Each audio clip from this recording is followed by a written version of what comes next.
Hello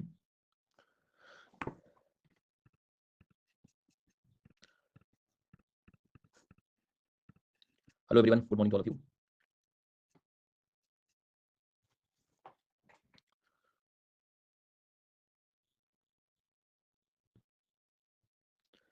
तो अभी तो जुड़ ही रहे हैं सब लोग। हाँ,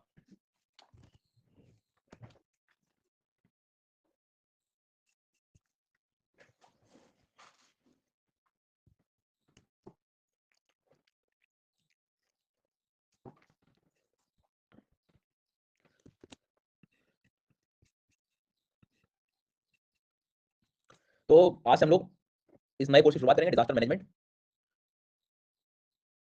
और कहने के लिए तो बहुत ही छोटा कोर्स होता है ये, बट मेंस आंसर राइटिंग में ज्योग्राफी इन्वायरमेंट में यदि आपको अच्छे नंबर चाहिए, कुछ बेहतर करना है, तो ये ही एक तरीका है कि आप 8 से 10 सेशंस में अपने आंसर स्कोर बेहतर बना सकते हैं with help of this course. ठीक है, सो आज हो गई 1 तारीख, 10 तारीख तक ये कोर्स हम लोग समाप्त कर देंगे। मतलब 10 सेशन के आसपास रहेंगे। इसमें जो भी काम की चीज़ें होंगी सारी मैं कवर करा दूंगा। किरण, पहले आप ये कर लो कॉपी पेस्ट, तो मैं पढ़ा पाऊँ फिर। हाँ,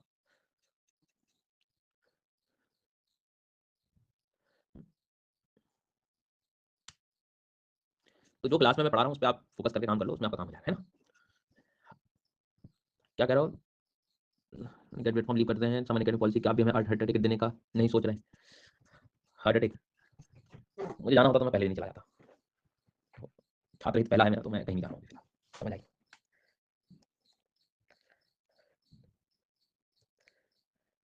अभी तुम सिलेक्शन ले लो फिर जाऊँगा। चलो, सो लेट्स स्टार्ट। हमेशा की तरह कोर्स की शुरुआत करने से पहले मैं कुछ बेसिक्स जो है क्वेश्चन, जो बेसिक सवाल होते हैं उसके थोड़े आंसर देना चाहूँगा, ताकि बीच क्लास में हम कोई डिस्टर्बेंस ना ले पाएँ। तो 5-10 मिनट सुनिएगा और उसके बाद फिर कुछ डाउट रह जाए तो देखते हैं क्या, नहीं तो फिर हम पढ़ना इसमें शुरू करेंगे। पहली बात तो यह है कि पहला जो बेसिक यहाँ पर मेरा इंपॉर्टेंट पॉइंट मैं सबको ये कहूँगा कि जब कोई कोर्स की आप शुरुआत करते हो, कोई भी कोर्स की शुरुआत करने से पहले आप अपने इस माइंडसेट को इतना थोड़ा कम से कम स्ट्रांग रखें कि भाई इसे मुझे कंप्लीट करना है। उसका एक सच ये है कि तुमने मान लो 2 या 3 क्लास में जोश में लेके भी चौथी क्लास में छोड़ दिया, तो जिस दिन भी शुरू करोगे आपको फिर एक बार आप क्लास में आ जाते हैं तो थोड़ी हिम्मत लगा के उस कोर्स को एंड कर लो। अब इस कोर्स के बारे में बात करें तो इतना तो कोई है नहीं कि जो है बिल्कुल 3-4 महीने चले जाएंगे आपके जीवन के, मुश्किल से 10 दिन है। तो आप उठा रहे हो तो इसको कंप्लीट ही कर लेना, पहली चीज। नहीं तो फिर अभी से चले जाओ, सबसे मतलब बेस्ट तरीका मैं बता रहा हूँ, क्योंकि समय मैं नहीं चाहता हूँ कि 5 दिन में फिर आपका नेसेसरी खराब है ना। तो पहली बात आप हमेशा याद रखें कि जब भी कोई कोर्स को आप ज्वाइन करते हैं, मतलब कोई भी एक टॉपिक जब आप शुरू कर रहे हैं, तो प्लीज प्लीज हो सके तो एंड कर देना, क्योंकि इसका महत्व मेरी बातों को शायद कुछ बच्चों को भी समझना है, लेकिन जब आप ये इसमें 3-4 दिन खराब कर दोगे, फिर छोड़ के जब दोबारा फिर इसको पढ़ोगे और उस टाइम जब सेकंड टाइम दोबारा पढ़ोगे तब समझ नहीं कि कितना कंफर्ट जोन है आपके पास। हो सकता है प्रेस निकलने के बाद मेंस में टाइम ही ना हो आपके पास, तो वो हड़बड़ी गड़बड़ी में पढ़ रहा हो फिर आप, तो वो भी कोई सेंस नहीं है। तो इस जो कंफर्ट जोन में आप बैठ के पढ़ना चाह रहे हो उसको आप एक बार एंड करें, तो ये थोड़ी सी जो है ध्यान रखें। मैं बार-बार इस एंड करने पे प्रेशर क्यों दे रहा हूँ, क्योंकि जब ये कोर्स आप आएगा, इसमें आपको आंसर राइटिंग करनी पड़ेगी, आंसर लिखना भी पड़ेगा, थोड़ा मेहनत भी करनी पड़ेगी, घर पे काम भी करना पड़ेगा। उससे फिर कहीं-कहीं 20 से 25% बच्चे भागने लगते हैं। तुम्हें भले ही पता ना होगा, लेकिन मेरे पास सारा डेटा होता है कि कौन भाग गया हाल ही में, ठीक है। तो फिर मुझसे एक्सपेक्ट मत करना तुम कि जो है सर मेरे डाउट क्लियर करेंगे और मेरे सर जो है आगे कभी आंसर चेक करेंगे। तो मेरे पास सारा सब डेटा ए टू जेड सब चीज रहती है मेरे पास, कि कौन कितने मिनट पढ़ा है, कितने दिन क्लास लिया है, कब जो है जाने वाला है, कितना टेस्ट लिया है, कितने ड्रॉ टेस्ट हुए, कब कॉम्बेट दिया था, सब कुछ। तो तुम जो है बेटा पढ़ने आए तो फिर पूरा पढ़ लेना, है ना। पहली बात। दूसरी इंपॉर्टेंट बात, प्री रिक्विजिट कोर्स का मैं मुझे ऐसा लगता है कि आपको ज्योग्राफी और एनवायरनमेंट एक बार पढ़ लेना चाहिए, तो आपको डिजास्टर मैनेजमेंट में आना चाहिए। इस टॉपिक को और मतलब आनंद से आप लोग समझ पाओगे, क्योंकि आप सोचोगे मैं यहाँ पर साइक्लोन क्या होता है, सुनामी क्या होता है, या अर्थक्वेक क्या होता है, ये समझाऊंगा तो आप गलतफहमी में। ये सब ज्योग्राफी के पार्ट है, वो वही हम लोग डिस्कस करेंगे। हमें यहाँ पर जो हमारा सब्जेक्ट है वो क्या है, मैनेजमेंट, थोड़ा डिजास्टर से संबंधित मैनेजमेंट, इन पर हमें चर्चा करें। तो मेरा ये प्री रिक्विजिट है, और मैं मान के भी चल रहा हूँ कि most of the learner geography environment का थोड़ा बहुत नॉलेज तो रखते हैं इस कोर्स में आने से पहले।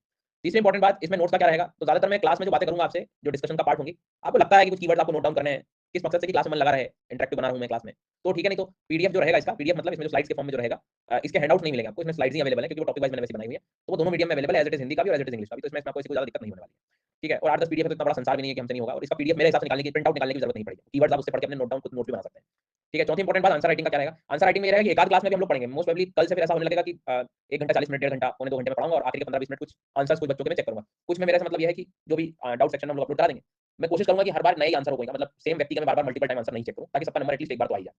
और लगभग मैं बता ही दूंगा कि इसी के आसपास आपको आंसर्स लिखने हैं, तो बाई चांस आपका आंसर चेक भी नहीं होता तो आपको पता होगा कि मैंने सही लिखा। कई बार नहीं पता होता ना कि इस आंसर में क्या आएगा, हमें उसमें बड़ी दिक्कत रहती है कि मेरा चेक नहीं हुआ तो क्या होगा, बट चूंकि मैं बता ही दूंगा बेटा तुम्हें ये लिखना है, ऐसे लिखना है, तो फिर मेरे हिसाब से नहीं भी हो पाए बाई चांस आपका आंसर चेक, तो उसमें कोई ऐसा नहीं कि घर की लिस्ट चली जाएगी अपने। मेन चीज है कि आप सही लिख रहे हो। तो आंसर राइटिंग मोस्ट प्रोबेबली बाद से मैं दूंगा, तो कल से आप बच्चे आंसर लिखना शुरू कर देंगे। इसमें प्रीवियस कोर्स जो एनवायरनमेंट एंड हुआ है उसके भी यदि आप आंसर लाते हैं, ज्योग्राफी के भी कुछ लिख के लाते हैं, तो यदि आपका नंबर जैसे आएगा तो मैं उसको चेक कर ही दूंगा, जैसे मैंने कहा। पांचवी इंपॉर्टेंट बात इसमें यहाँ पर ये कहूंगा कि 2 दिन थोड़ा शेड्यूल में चेंज है, 1 नवंबर और 2 नवंबर को जो है क्लास का टाइम 10 बजे का है। सेम डे आज, मतलब आज ये 10 बजे शुरू हुई, तो आज ये 3 बजे भी इसका सेकंड सेशन होगा सर। कल फिर सुबह 10 बजे है, और फिर कल फिर 3 बजे और क्लास है, मतलब ये 2 दिनों में 4 सेशन हैं आप लोग के। आज दोपहर में 3 बजे भी परेशान होना पड़ेगा आपको, कल भी 3 बजे परेशान होना पड़ेगा, क्योंकि मैं 3 और 4 को अवेलेबल नहीं हूँ कोई भी सेशंस के लिए, इसलिए फिर अपनी क्लास नॉर्मल 5, 6, 7 से कंटिन्यू जो होगी वो 10 बजे ही होगी शुरू। तो क्लास का टाइम सुबह का 10 बजे है, बस आज और कल 10 बजे के साथ एक्स्ट्रा आपको 3 बजे भी पढ़ना, ठीक है। तो ये थोड़ा सा जो है आप लोग रख लीजिएगा, बाकी फिर 5, 6, 7, 8, 9, 10 आगे के जो सेशन है वो 10 बजे ही होंगे। दूसरी इंपॉर्टेंट बात, इसमें कोई प्रीलिम्स में कोई क्वेश्चन काम का है क्या? प्रीलिम्स वाली चीजें कोई आती है क्या? सर मुझे नहीं लगता ज्यादा कोई प्रीलिम्स ओरिएंटेड क्वेश्चन आते हैं, लेकिन कोई ऐसा इनिशिएटिव जो डिजास्टर मैनेजमेंट में करंट अफेयर्स के फॉर्म में आया है, उसका कोई भरोसा नहीं है। फॉर एग्जांपल कि कोई अर्ली वार्निंग सिस्टम बनाया भारत ने। अब अर्ली वार्निंग सिस्टम बनाया यदि सुनामी के लिए, साइक्लोन के लिए, कुछ कलर कोडिंग की व्यवस्था की गई, लोगों को अवेयरनेस के लिए कोई नया इनिशिएटिव लिया गया, तो वो उस फॉर्म में आ जाएगा। समझ आई ना मेरी बात? मतलब ऐसा नहीं कि ये डिजास्टर मैनेजमेंट के कोर्स में कवर होना था तो इधर प्रीलिम्स नहीं, करंट अफेयर्स के पार्ट में कोई चीज ऐसी आ जाती है तो वो मोस्ट प्रोबेबली उधर दिख सकता है, ठीक है? नहीं तो ये वाला जो कोर्स है वो पूरा मेन ही रहेगा, मतलब मेन से ही संबंधित है पूरा कोर्स, इसलिए ठीक है। अब ये हो गई बेसिक कहानी सारी। जो लोग अब लेट आ रहे हैं, जुड़ रहे हैं, बेटा 10 मिनट की रिकॉर्डिंग देखना, तो ये बेसिक डाउट आपके जो कवर हो जाएंगे। अब बात आएगी इस कोर्स को हम कैसे कवर करेंगे, कैसे पढ़ने वाले हैं। मेरा मानना यह है कि आपको जब तक एग्जाम का गेम नहीं समझ में आता हो, तब तक वो ऐसी कहानी है कि आप अंधेरे में चल रहे हैं और अंधेरे में धनुष बाण चला रहे हैं। तो सबसे पहला काम होगा, मैं आपको पूरे जितने भी पीवाईक्यूज हैं 2012-13 से लगाकर 2023 तक, कम से कम 10 साल के हम प्रीवियस ईयर के क्वेश्चन को एनालिसिस करेंगे। सबसे पहले एनालिसिस करने से मेरा मतलब है कि हम क्वेश्चन को पढ़ेंगे, समझेंगे और उसकी थीम को पकड़ेंगे कि ये किस तरह से सवाल पूछता है। फिर वहां से हम कुछ टर्मिनोलॉजीज, कुछ पैटर्न्स निकालेंगे और उसके हिसाब से हमारे आगे कोर्स को पढ़ाएंगे। टॉपिक्स वैसे ही होंगे कि हम सबसे पहले पीवाईक्यूज को ही डिस्कस करेंगे। पीवाईक्यू डिस्कस मतलब मैं कोई सॉल्यूशन नहीं बताऊंगा अभी एकदम से, क्योंकि 2015 में मान लो कोई एक्स वाई जेड क्वेश्चन आया तो जब तक मैं पढ़ाऊंगा नहीं आपको कैसे समझ आएगा। अभी सिर्फ मैं एनालिसिस की बात कर रहा हूं, पैटर्न को पहचानना है कि एक एक क्वेश्चन में किस तरह की बातें वो करता है, ठीक है? पहली चीज। फिर हम हमारे टॉपिक को शुरुआत करेंगे, एक एक टॉपिक होता जाएगा, उस टॉपिक से रिलेटेड पीवाईक्यूज को यदि आया हुआ है तो उसको फिर हम सॉल्व करने का प्रयास करेंगे। वही आपके लिए एक्चुअल में होमवर्क भी होगा कि क्लास में आप वो टॉपिक पढ़ो और उससे रिलेटेड पीवाईक्यू लिखने का प्रयास करो। That is your answer, right? Clear है सब क्या बोला मैंने? ठीक है। और आने वाले जो मेरे कोर्सेज हैं उसकी लिंक यहाँ ऊपर दी हुई है। दिवाली के बाद आई थिंक 17 तारीख से सारे कोर्स मेरे रिज्यूम हो जाएंगे। 10 तारीख तक ये एंड होगा, उसके बीच में वो दिवाली ब्रेक रहेगा जो भी है, उसका 17 तारीख से नए कोर्सेज मेरे आएंगे, तो वहां पर पढ़ेंगे एक इंडियन ज्योग्राफी का भी पैरेलल और फिजिकल का, ठीक है? सो खैर यहाँ तक जो है हम लोग अब आगे बढ़ेंगे। ये थी बेसिक ज्ञान की कहानी। कोई किताब वगैरह कोई बुक्स की जरूरत है क्या? कुछ भी जरूरत नहीं है, क्योंकि जो सारा पीडीएफ है मेरा उसमें कंटेंट आपको मिल जाएगा। जो सरकारी मसाला होता है, जो नेशनल प्लान्स होते हैं डिजास्टर मैनेजमेंट के, उसी के ही स्नैपशॉट्स मैंने पीडीएफ में प्रोवाइड किए, तो आपको ज्यादा दिक्कत नहीं होगी, ठीक है? और फिर आपको लगता है कि नहीं मेरा तो मन मान ही रहा है, मैं तो जो है एक दिन में 4 शादियां अटेंड करूंगा, तो तुम फिर कर लो, पेट खराब हो जाए तो मेरा मत कहना, कर लो तुम 4 शादियां, क्या तुम, मैं कह रहा हूं पूरा मोहल्ले की शादी अटेंड कर लो, मुझे कोई समस्या नहीं, ठीक है? तो मन भी संतुष्ट हो जाएगा, सब दुनिया भी खुश हो जाएगी कि देखो हमारी शादी में आया था, हमारी शादी में आया था, तुम भले पेट पकड़ के बैठो, वो गलत कहानी होगी, ठीक है? तो जो कहूं पहले वो आप समझ लेना, उसके बाद नोट्स बनाना है कि नहीं बनाना, ये सारी बातें मैंने भी सब कर ली है कि भाई तुम्हें लगे तो थोड़ा थोड़ा शॉर्ट में लिखते चलो, बाकी नहीं तो हर कहानी पीडीएफ में, ठीक? चलो अब अपन आगे बढ़ते हैं। सबसे पहला काम हम लोग बात करेंगे कि क्वेश्चंस को थोड़ा हम एनालिसिस कर लेते हैं कि भाई ये सवाल जो है वो किस तरह से आता है या कैसे जो है अ, ये सब्जेक्ट काम का है एक्चुअल में, ठीक है? रौनक क्या नींद में हो बेटा? तुम क्या, मैं कहाँ से लाऊं तुमको जो है बताओ? अब फिर वही तुमने डमरू बजाना शुरू कर दिया कि जो है वो हिंदी में मिलेंगे कि नहीं, इंग्लिश में मिलेंगे कि नहीं, हिंदी में बोलोगे कि नहीं, ये करोगे कि नहीं। ये तो क्लास में भी मैं, मुझे ध्यान देना, मुझे उल्टा बोलना चाहिए कि बेटा ध्यान दोगे कि नहीं आप क्लास में, तो मैं पढ़ाऊं? जी हाँ, तो मैं पढ़ाऊं। एक आध और कॉपी पेस्ट करना था। ये कोर्स आज ही से शुरू हो रहा है क्या जी? तो सुनो जरा ध्यान से। किसी के पास रफ कॉपी या कोई भी आपको पेज हो ना, तो थोड़ा सा अपना हर साल ईयर वाइज 2012-13 से जैसे मैंने पढ़ाना, मतलब बताऊंगा क्वेश्चन ना, तो आपने शॉर्ट में लिखना भी, ऐसे एक एक कीवर्ड लिखते चलना भी पैरेलली कि इस साल में इस सवाल से कुछ क्वेश्चन पूछा था। आखिरी में एक सिंगल पेज में सारे क्वेश्चन उतराएंगे आपके, फिर आप ना थीम एनालिसिस कर सकते हो बड़े अच्छे से कि अच्छा यार ये है, तो आपको ना एक वो भी बता दूंगा, मतलब एक तरीका पता लग जाएगा कि एमसीक्यू कैसे, जैसे फिर आप हर सब्जेक्ट में बना सकते हो। ये पेज ले लिया, ईयर ले लिया, उसके हिसाब से तो आप एक ट्रेंड को एनालिसिस कर सकते हो। ये मतलब मैं आपको कह रहा हूँ ऐसा आप कर सकते हैं, ठीक? तो तुरंत आपको आधे घंटे बाद पूरा डिजास्टर मैनेजमेंट आपके चरणों में होगा कि अच्छा ठीक।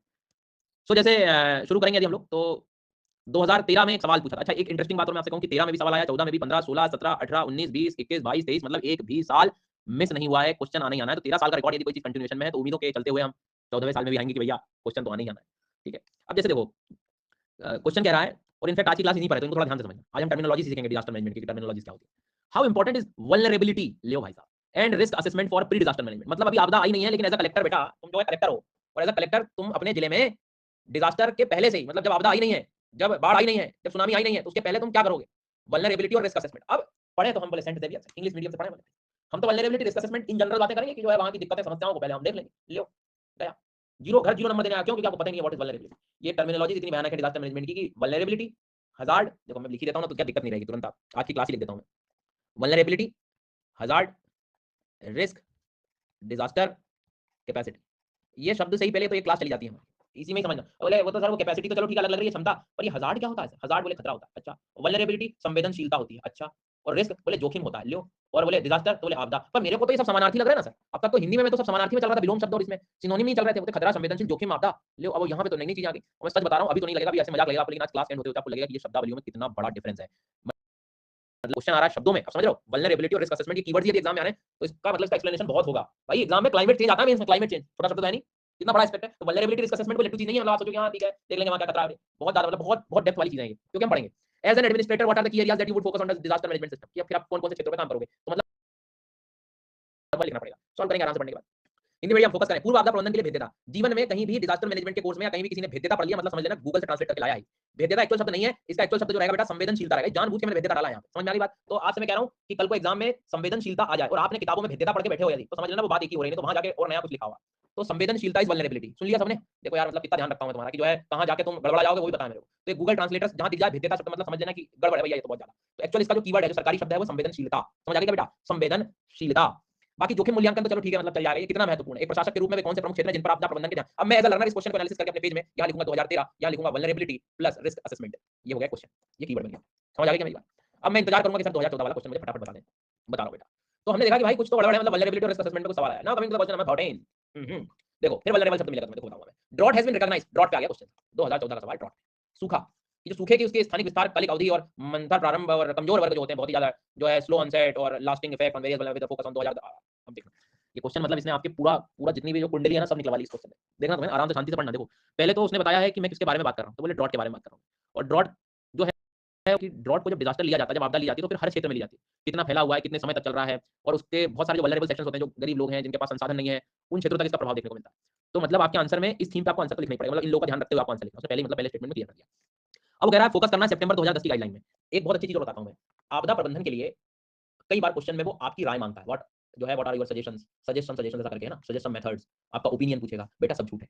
जो भी आपसे इस आपका ओपिनियन पूछे डिजास्टर मैनेजमेंट में, अपना ओपिनियन मत देना, गड़बड़ हो जाएगी बहुत ज्यादा। क्यों? हर चीज के लिए ऑलरेडी सरकारी गाइडलाइंस बनी हुई है।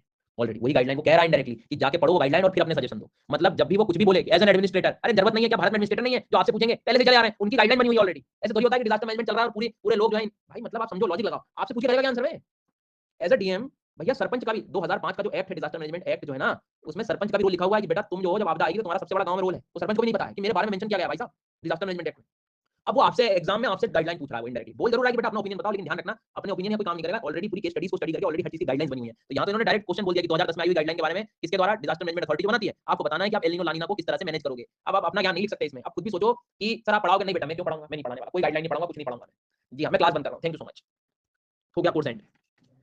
ये पहले कर लो आप अंजलि, अब कुछ बचा नहीं ना क्योंकि आप लिखने के लिए, तो यही चलने दो कुछ मतलब जो है।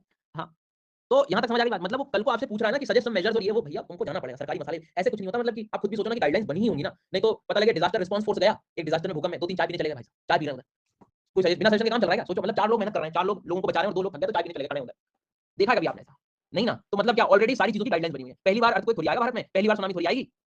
समझ रहे हो भैया? पहली बार भूकंप थोड़ी आएगा, पहली बार लैंडस्लाइड थोड़ी होंगे। सब पहले से ट्रेंड होते हैं, हर चीज की गाइडलाइन है, कैसे काम करना है, किस स्थिति में जाना है, क्या सेफ्टी रखना है। वो तो तुम्हारे मजे ले रहा है एग्जाम में कि तुम अपने पे आ जाओ तो तुम्हें एक भी नंबर ना दें। समझ आई बात? तो एक बात ध्यान रखना कि डिजास्टर मैनेजमेंट में जहां वो आपसे ओपिनियन, भाई जीवन का सवाल होता है ना, जीवन के सवाल में आपकी राय क्या करेगा वो? सरकार ने बनाई हुई है पहले से। तो आपका जहां भी वो सजेशन मांगे, मतलब याद रखना अपने को गाइडलाइंस, अपने को नेशनल प्लान और अपने को जो एक्ट में, मैं एक्ट पढ़ाऊंगा, आपको एक्ट का मैं बताऊंगा, बेयर एक्ट जो होता है उसमें देखना, उसमें एक एक लाइन लिखी हुई है कि एक डीएम को क्या करना चाहिए, किसके साथ रहना चाहिए, कैसी कमेटी बनाओगे तुम, सब कुछ लिखा हुआ है। कुछ नहीं करना, सिर्फ उसके हिसाब से चलना। तो यार ये अच्छा बता दिया, नहीं तो मैं तो लिख ही देता कि देखिए जब जाना चाहिए ऐसे भागो आप। नहीं बेटा रहने दो। चलो खैर ठीक है, 2014 में आपको समझ गया कि ने ड्रॉट से क्वेश्चन पूछा है, एल नीनो लानिना के बारे में चर्चा करिए। Now coming to 2015, the frequency of earthquake appears to have increased in the Indian subcontinent, India की क्या प्रिपेयर्डनेस होती है और ये सारे बारे में पूछा है। मतलब कि जो भूकंप से संबंधित क्वेश्चन आया है, और भूकंप से संबंधित सवाल में उन्होंने पूछा है कि India's preparedness for mitigating their impact has significant gaps, कि जो अभी भी भारत में जितना भी मिटिगेशन हो रहा है उसके अनुसार हमें ऐसा लगता है कि कुछ गैप्स हैं। तो वो गैप्स में, वो गैप्स भी अपन पढ़ लेंगे हालांकि, पर मैं एक क्वेश्चन बता रहा हूँ कि भाई क्वेश्चन जो है थोड़ा सा एनालिटिकल सवाल है कि आपको यहाँ पे कमी क्या लगती है। तो वो आपको मैं फिर बता रहा हूँ कि हाँ आपको आपकी कमी नहीं बतानी, वो ऑलरेडी सरकार को पता है। जब नेशनल प्लान निकलते हैं, डॉक्यूमेंट्स निकलता है, तो सब कुछ लिखा रहता है उसमें, गैप भी लिखे रहते हैं, सब समझता है। और होता क्या है, लर्नर इतने डेप्थ में कभी जाते ही नहीं है, कभी डिजास्टर मैनेजमेंट की वेबसाइट ही ओपन करने का टाइम नहीं मिलता उसको। क्यों क्यों नहीं मिलता? कोचिंग, कोचिंग के बाद फिर चाय, फिर शाम को मोमोज, फिर से शाम को कोचिंग, तो बाहर ही निकल पा रहा है उससे। नोट्स ढूंढ रहा है, नोट्स कैसे बनाए, जिस्ट ढूंढ रहा है, टेलीग्राम पे चला गया है भाई साहब, टेलीग्राम पे ढूंढे जा रहे हैं नोट्स। दिक्कत ये है कि तुम सरकारी वेबसाइट कभी खोले नहीं, क्योंकि उसको खोलने के बाद लगती है मेहनत। वहां तो एक डॉक्यूमेंट है, उसमें से पढ़ना पड़ेगा, उसमें से कंटेंट निकालना पड़ेगा। हाँ जी, ये भी ठीक है बोले सर। तो ये प्रॉब्लम है सर। ग्रुप ग्रुप बना लूंगा बोले मैं, ग्रुप डिस्कशन करेंगे, तुम इतना हिस्सा पढ़ के ना, तुम ये पढ़ के ना, तुम वी विल डिस्कस। अच्छा, तो तुम जिले को बन के जो है परिवार में कहते हैं, एक एक कॉर्नर आप संभालिए, एक कॉर्नर मैं संभालता हूं, बीच में मैं बैठा हूं, गड़बड़ है। तो बेटा खुद ही जंग लड़नी है, मैं तुम सभी भी कह रहा हूं, ये सब झोल में मत पड़ना। आगे बढ़ते हैं। तो ये अर्थक्वेक के बारे में मैंने आपको जो है थोड़ा सा, अरे मतलब आप ठीक है, मतलब तो कह ही रहा हूं आपसे, थोड़ा डिस्कशन कम करना, पढ़ना ज्यादा। हाँ, हिंदी में भी मिलेगा क्या? अब वहां जाके सरकार को जो है जाके बोलना तुमने हिंदी में नहीं दिया। मिलता है रे बाबा, सब मिलता है। Disaster management question in UPSC में 2016। हाँ हाँ देखो फिर आया question with reference to NDMA guidelines, मतलब समझ गए। उसने डायरेक्ट पूछ लिया। पिछली बार उसने क्या करा, उसने गाइडलाइन पूछी थी ड्रॉट के रिस्पेक्ट में। अब इस बार उसने गाइडलाइन पूछी है क्लाउड बस्ट के बारे में। अब क्लाउड बस्ट सपना नहीं आया है, ये न्यूज़पेपर उत्तराखंड में त्रासदी हुई थी, उसी से संबंधित है ना ये, मतलब करंट अफेयर। मतलब इस साल यदि सिक्किम में ग्लेशियर लेक आउटबस्ट हुआ है, तो मुझे उसका अच्छे से एनालिसिस करना पड़ेगा, मुझे उससे रिलेटेड एडिटोरियल पे काम करना पड़ेगा। तो आप जो एनालिसिस कर रहे हो ना, उससे ये भी लर्निंग लेनी कि आज प्रेजेंट कॉन्टेक्स्ट में मेरे लिए क्या काम की चीज है। आई बात समझ में? तो देखूंगा मैं कि भाई सरकार ने कोई गाइडलाइंस बनाई है क्या बर्फीले क्षेत्रों के लिए। ये वाली चीज थोड़ी सी काम आ सकती है उधर क्लाउड बस्ट की तरह, उस स्थिति की तरफ आप देखोगे ग्लेशियर लेक्स में, तो वही स्थिति ऐसी बनती है बाढ़ वाली। तो ग्राउंड लेवल पे तो एक तरह की गाइडलाइंस, एक तरह के कुछ सजेशंस काम कर ही सकते हैं, तो वो अपन मेंशन कर सकते हैं। तो यहाँ उसने डायरेक्ट सुझाव दे दिया। अब मैं यदि बोलूं कि डिजास्टर मैनेजमेंट में वल्नरेबिलिटी वाला क्वेश्चन आता है, रिस्क असेसमेंट वाला क्वेश्चन आता है, ड्रॉट वाला क्वेश्चन आता है, अर्थक्वेक वाले क्वेश्चंस मिलेंगे आपको, क्लाउड बस्ट वाले क्वेश्चंस मिलेंगे, तो अब तकलीफ नहीं हो रही आपके दिमाग में। अब कल को कोई भूकंप की स्थिति बन जाती है भारत में, कल को कोई क्लाउड बस्ट की स्थिति बन जाती है, तो क्वेश्चन आप एक्सपेक्ट कर सकते हो कि इस तरह के कुछ सवालों के बारे में कुछ क्वेश्चन बन सकते हैं। अभी तो 16 पे आए हो आप, अब आप 1-2 साल और देखना, उसका रिपीट होना शुरू हो जाएंगे क्वेश्चन, फिर आप समझोगे यार क्वेश्चन रिपीट भी हो रहा है, थीम भी रिपीट हो जाती है, नॉलेज इस तरह का रख सकते हैं। अगला सवाल, अब जो है इन्होंने नया मसाला निकाल लिया, दैट इज कॉल्ड सुनामी। फिर से देखो, इन the light of guidelines of NDA में, फिर से देखो उसने क्या बोला, मतलब आपको अपना ज्ञान देने की बिल्कुल भी जरूरत नहीं है, जो भी पढ़ोगे सरकारी मसाला चाहिए, क्योंकि सही बात है, सरकारी मसाला कम से कम रिसर्च एनालिसिस के आधार पर ही होगा। आपके उसमें तो आप तो बैठे थे अभी तक जो है, तो अचानक बोले ये ऐसा कर लेंगे, ऐसे होगा। तो देखो 2004 की जो सुनामी थी, उसमें भारत सहित 14 कंट्रीज से तबाही लेकर आई थी। सुनामी होने के लिए जिम्मेदार कारों पर जीवन तथा अर्थव्यवस्था पर पड़ने वाले उसके प्रभाव पर चर्चा करो। पहले तो वो effect on life and economy पे उसके जो इफेक्ट है वो बात कर रहा है। फिर कह रहा है in the light of guidelines describe the mechanism of preparedness to deal with the risk. अब गाइडलाइंस ऑफ इंडिया में सब कुछ लिखा है एक्चुअल में कि भाई कोई व्यक्ति की आप किस तरह से आपको प्रिपेयर्डनेस तैयार करनी है। तो गाइडलाइंस हुई, एक्ट हुए, ये सब ना एक रेडी रेफरेंस मटेरियल है, डॉक्यूमेंटेड, कि तुम्हें जो है ऐसे ऐसे अप्लाई करनी चाहिए। तो उसी का ही क्वेश्चन पूछा।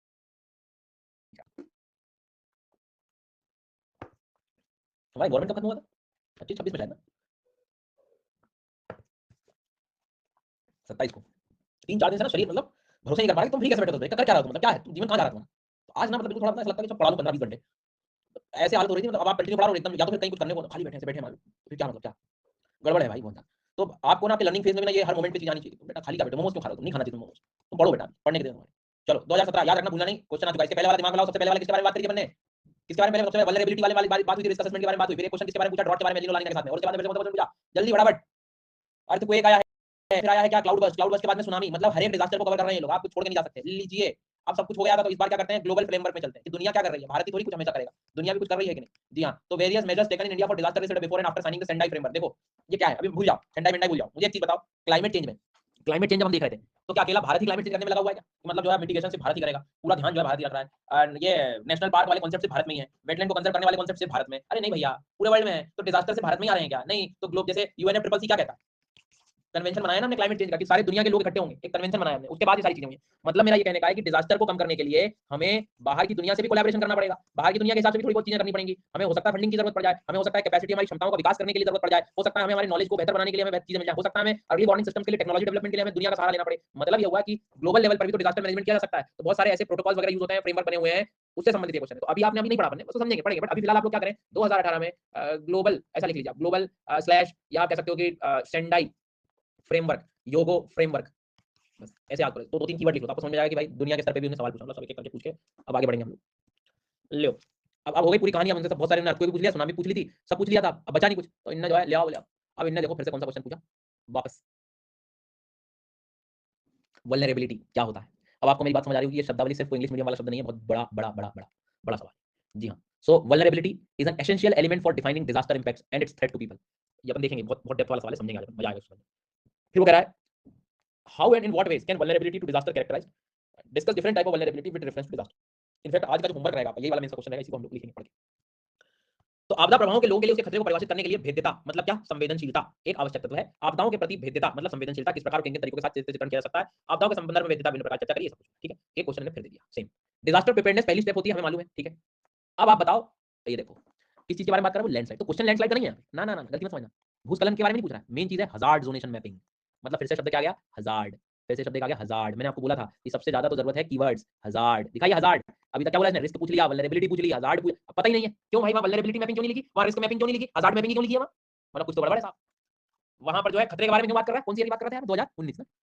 तो संकट अनुक्षेत्र मानचित्रण किस प्रकार आपदा अल्पीकरण में मदद करेगा भैया, तो संकट जो है उसके बारे में बात करना। ओके सर ठीक, आप लोग लिख रहे हैं, नोट डाउन कर रहे हैं। अब देखो सर मेंस के क्वेश्चन एनालिसिस करना मतलब कोई सवाल तो किया नहीं, लेकिन अब देखो ना जैसे जैसे कि ये बढ़ता जा रहा है, अंदाजा लगता जा रहा है, सब्जेक्ट की गहराई को समझते जा रहे हो भाई, ये सब्जेक्ट से एक्चुअल क्वेश्चन क्या आ रहा है, क्या टॉपिक्स हमें पढ़ने होंगे, यही आपको सारे सारे के सारे जितने भी जीएस के पेपर होते हैं वहां करना होता है, बट इतना 40 मिनट कौन देगा, तो इतने में तो फिर बहुत तकलीफ होने लगती है। तब तक टाइपिंग कर देता हूँ जल्दी। हिंदी मीडियम में है क्या, हिंदी का पीडीएफ है क्या, नोट्स बनाने हैं क्या, रिवीजन करूँ कि नहीं, कौन सा न्यूज़पेपर पढ़ूँ, ये मैं पहले टाइप कर देता हूँ। और आपको एक्चुअल करना क्या, इधर मेहनत करनी थी, पर नहीं ये नहीं करना, मेरे ये बाद में कर लूंगा। अगला सवाल, discuss the recent measures initiated in disaster management by the government of India departing from the earlier reactive approach. मतलब इसने कंपैरिजन पूछ लिया पुराना और नया, तो ये अच्छा सवाल है, मतलब कंपैरिजन पूछ रहा है, इन्होंने गाइडलाइंस वगैरह अपडेट करी थी, तो उसके तहत थोड़ा सा वो आपसे पूछ रहा है कि पुराना नया में क्या अंतर है।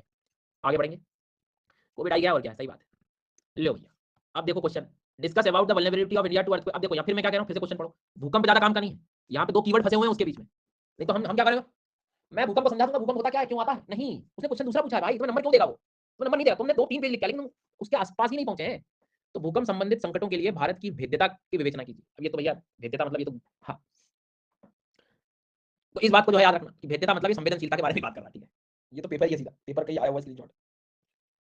खैर अब वो कह रहा है कि एग्जांपल कर दो, दे दो थोड़े बहुत मेजर डिजास्टर अर्थक्वेक। आज ये बहुत बढ़िया सवाल है, आपसे पूछ लिया भारत की इतिहास ही पूछ लिया कि तुम्हें बेटा पता है कि नहीं, चलो क्या एनसीईआरटी में दिया हुआ है कि कब भूकंप आया हुआ है, तो वो पूछा हुआ है। मतलब एनसीईआरटी में जब दिया रहता है तो बस तकलीफ बढ़ जाती है। देखो इस तरह के कहाँ पे जो है क्या क्या डिजास्टर हुए हैं, तो उसमें अर्थक्वेक कौन कौन से हैं ग्लोबल लेवल पर, और ऐसे इंडिया के भी आपको एनसीईआरटी से मिल जाते हैं। तो वो उसमें जो है इस तरह से सवाल पूछ लेता है कभी। खैर, तो ये हो गया अर्थक्वेक। देखो ना, अर्थक्वेक छोड़ दो तो भी आपका वल्नरेबिलिटी और हजार्ड निकल के आ गया। बचे ना दो शब्द तो समझ नहीं पड़ेंगे। फिर से आगे देखो, describe the various causes and effect of landslide. Landslide का क्वेश्चन पूछा, लेकिन आदत गई नहीं है क्या, ये 2021 आ गया। Mention the important component national landslide risk management strategy. मतलब ये नेशनल, मतलब ये आपसे पूछा है क्या? क्यों आपसे पूछ रहा है ये? नहीं नहीं, ये ऑलरेडी बनी हुई है गाइडलाइन स्ट्रेटजी सारी चीज। पिक्चर समझ आई? ये ध्यान रखना। सरकारी मसाला, परीक्षा सरकारी सरकारी मसाला लिखो, अपना ज्ञान जरा कम दो। आपसे बोल रहा है कि हेल्थ में और क्या करना चाहिए, वुमेन एम्पावरमेंट में क्या करना है। अरे नहीं जरूरत है आपकी भैया, वो ऑलरेडी बनी हुई है बहुत सारी पॉलिसी, हेल्थ पॉलिसी बनी हुई है। तुमने पढ़ी नहीं कभी, लेकिन हेल्थ पॉलिसी ओपन करके भी देखो, सब कुछ मिल जाएगा।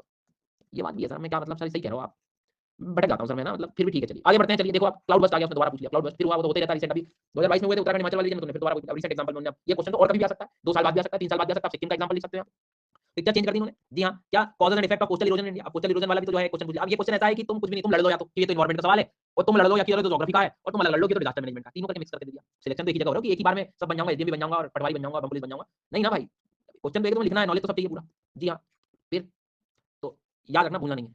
अब वो क्या कह रहा है, what are the available coastal management techniques for the combating the hazard. सही बात है, अब आपको सब कुछ रेगुलेशन जोन भी मेंशन करने पड़ेंगे और 2-3 स्कीम्स भी साथ में मेंशन करनी पड़ेगी।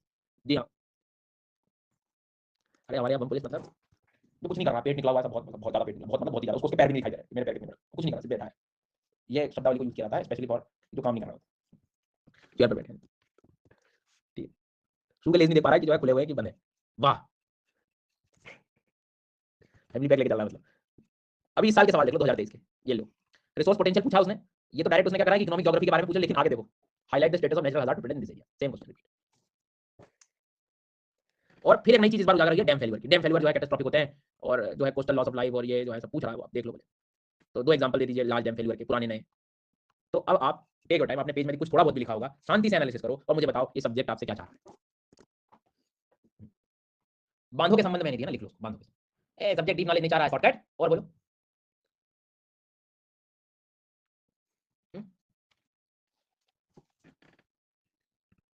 अरे वो तो जो है चाह रहा है, चाहने दो उसे, वो तो जो चाह रहा है उसे चाहने दो। ये पहले कर लो, करो, देखो देखो ऑब्जर्वेशन करो, जितना अच्छा ऑब्जर्व करोगे ना, तो मुझे नहीं लगता कि आपके साथ कोई दिक्कत होने वाली।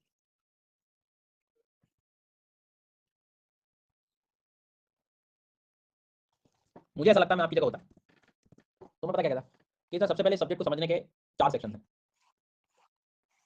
पहला कि मुझे सारी टर्मिनोलॉजीज ना बिल्कुल जबरदस्त तरीके से आनी चाहिए। बिल्कुल टर्मिनोलॉजीज नहीं आई ना तो मेरा पूरा मेन का क्वेश्चन खराब कर बैठूंगा मैं, है ना। मतलब एक थॉट समझ आना चाहिए, पहले क्वेश्चन समझने के मुझे टर्मिनोलॉजी मतलब हजार्ड क्या होता है, वल्नरेबिलिटी क्या है, ये बेसिक चीज चाहिए मेरे को सबसे पहले, कि डिजास्टर है क्या, पहले उसको समझना पड़ेगा। एंड इनफैक्ट आज हमारा सेशन आ जाएगा टर्मिनोलॉजी को हम थोड़ा सा देखते हैं। ठीक है, पहली बात। दूसरी बात, मुझे लड्डू नहीं, मुझे कम से कम डिजास्टर के जो टाइप्स हैं भारत में, स्पेशली इंडिया में, सारे पता होने चाहिए। इंडिया में जो भी डिजास्टर हो रहा है, including cloud burst, snow burst, सारी चीजें। और साथ में मैं करंट में ऑब्जर्व भी करूं कि कौन सी चीज नया एक डिजास्टर का रूप ले रही है। भाई बायोलॉजिकल डिजास्टर भी हो सकता है, ग्लेशियर लेक आउटबर्स्ट जो हो रहा है। हाँ, तो जितनी भी आपदाएं हैं उनको मुझे पढ़ना होगा और इन्हीं सब की मुझे मिटिगेशन के बारे में बात करना पड़ेगा, गाइडलाइंस के बारे में बात करना पड़ेगा, नेशनल प्लान जो सरकारी दिए गए हैं उनके बारे में बात करना पड़ेगा। और साथ में मुझे थोड़ा जो एक्ट है 2005 का, उसी के अंतर्गत सब चीजें मिलेंगी। और फिर अंत में मुझे थोड़ा सा ग्लोबल लेवल पर जो सिनेरियो है कि ग्लोबल जितने भी कोलैबोरेशंस हैं, जितने भी फ्रेमवर्क्स हैं, उन पे मेरा सब्जेक्ट यही समाप्त है। इसके अलावा और इसके बाहर है भी नहीं सब्जेक्ट, पिछले 13 साल में अपन नहीं देखा। पहले अब इसमें भी यदि मान लो दिमाग में कुछ और बातें आती हैं, ये कर सकते हैं क्या और इसमें ये जा सकता है, बेटा तू चले जाना पहले, लेकिन ये फर्क है 4 हिस्से में तेरा सब्जेक्ट बढ़ जाना चाहिए। कि तुम्हें पहले टर्मिनोलॉजी सीखनी है, तुम्हें फिर सबसे ज्यादा डिजास्टर के टाइप्स, और उसके बाद में उसका मिटिगेशन गाइडलाइंस, और उसके बाद में। और अब मेरी पर्सनल तैयारी कैसी हो इस टॉपिक के लिए, तो सबसे बढ़िया 1-2 पेज में टर्मिनोलॉजीज क्लियर हो, उसके सारे एस्पेक्ट्स जो मेरे खुद के नोट्स होंगे कभी ऐसे। तो हर तरह का जो डिजास्टर है उसमें कम से कम 200 से 250 200 टू 300 वर्ड्स के शॉर्ट में कीवर्ड्स लिखे हो प्रॉपर। कि सुनामी, तो सुनामी क्या है, क्या वल्नरेबिलिटी, क्या उसका हजार्ड है, क्या है, क्या नेशनल प्लान है, क्या गाइडलाइंस कहती है, क्या लेटेस्ट टेक्नोलॉजी है, और साइड में एक बॉक्स जो भविष्य में कोई भी करंट आएगा तो मैं वहां अपडेट करूंगा। तो उसमें आपका दूसरा और तीसरा कॉलम साथ में हो जाएगा, सबके लिए सेपरेट है। और ये बनाऊंगा कैसे मैं, तो जो मैं पढ़ाऊंगा वो कंटेंट जो होगा वो सरकारी होगा, तो आपको स्लाइड्स को रीड कर करके जो कीवर्ड्स आपको लगते हैं आप प्लीज उसको नोट डाउन करें। बहुत सिंपल तरीका बता रहा हूं, मतलब अगले 10 दिनों में आपका आधे से ज्यादा काम खत्म हो जाए। और डिजास्टर मैनेजमेंट का सबसे बड़ा बेनिफिट बता रहा हूं मैं, ये ड्रॉट, फ्लड या जितने प्रॉब्लम वाली चीजें हैं जो ज्योग्राफी इन्वायरमेंट में वैसे भी आती हैं, उसके लिए बहुत बढ़िया कंटेंट आपको साथ में ही मिल जाएगा, तो आपके आंसर्स और बेहतर हो जाएंगे अभी कर सकते हैं। और फिर एक आध सेशन हमें ग्लोबल उस पे लेना पड़ेगा, तो हमारा जो मैक्सिमम टाइम जाएगा ना वो हर एक डिजास्टर को डिस्कस करके उसकी नेशनल प्लान गाइडलाइन में ही जाने वाला है। तो एक एक दो करते रहेंगे, एक एक नेक्स्ट डे आप उसका आंसर लिख के लाते रहना, बस यही प्रोसेस है। होप कि आप पूरा खेल समझ गए कि सब्जेक्ट कैसे फ्लो में जाएगा, क्या पढ़ना है कैसे। ठीक है, शुरू करेंगे हमारा ये पहला वाला पिलर टर्मिनोलॉजी को आज हम लोग प्रारंभ करते हैं, फिर अपन आगे बढ़ेंगे। बोर हो रहा हो तो सो जाना, क्योंकि जब भी जागोगे बेटा यहीं से पढ़ना है। हाँ, आज ही पढ़ेंगे, 2 घंटे का सेशन होता है बेटा मेरा, तो सामान्य है, कोई कठिन नहीं।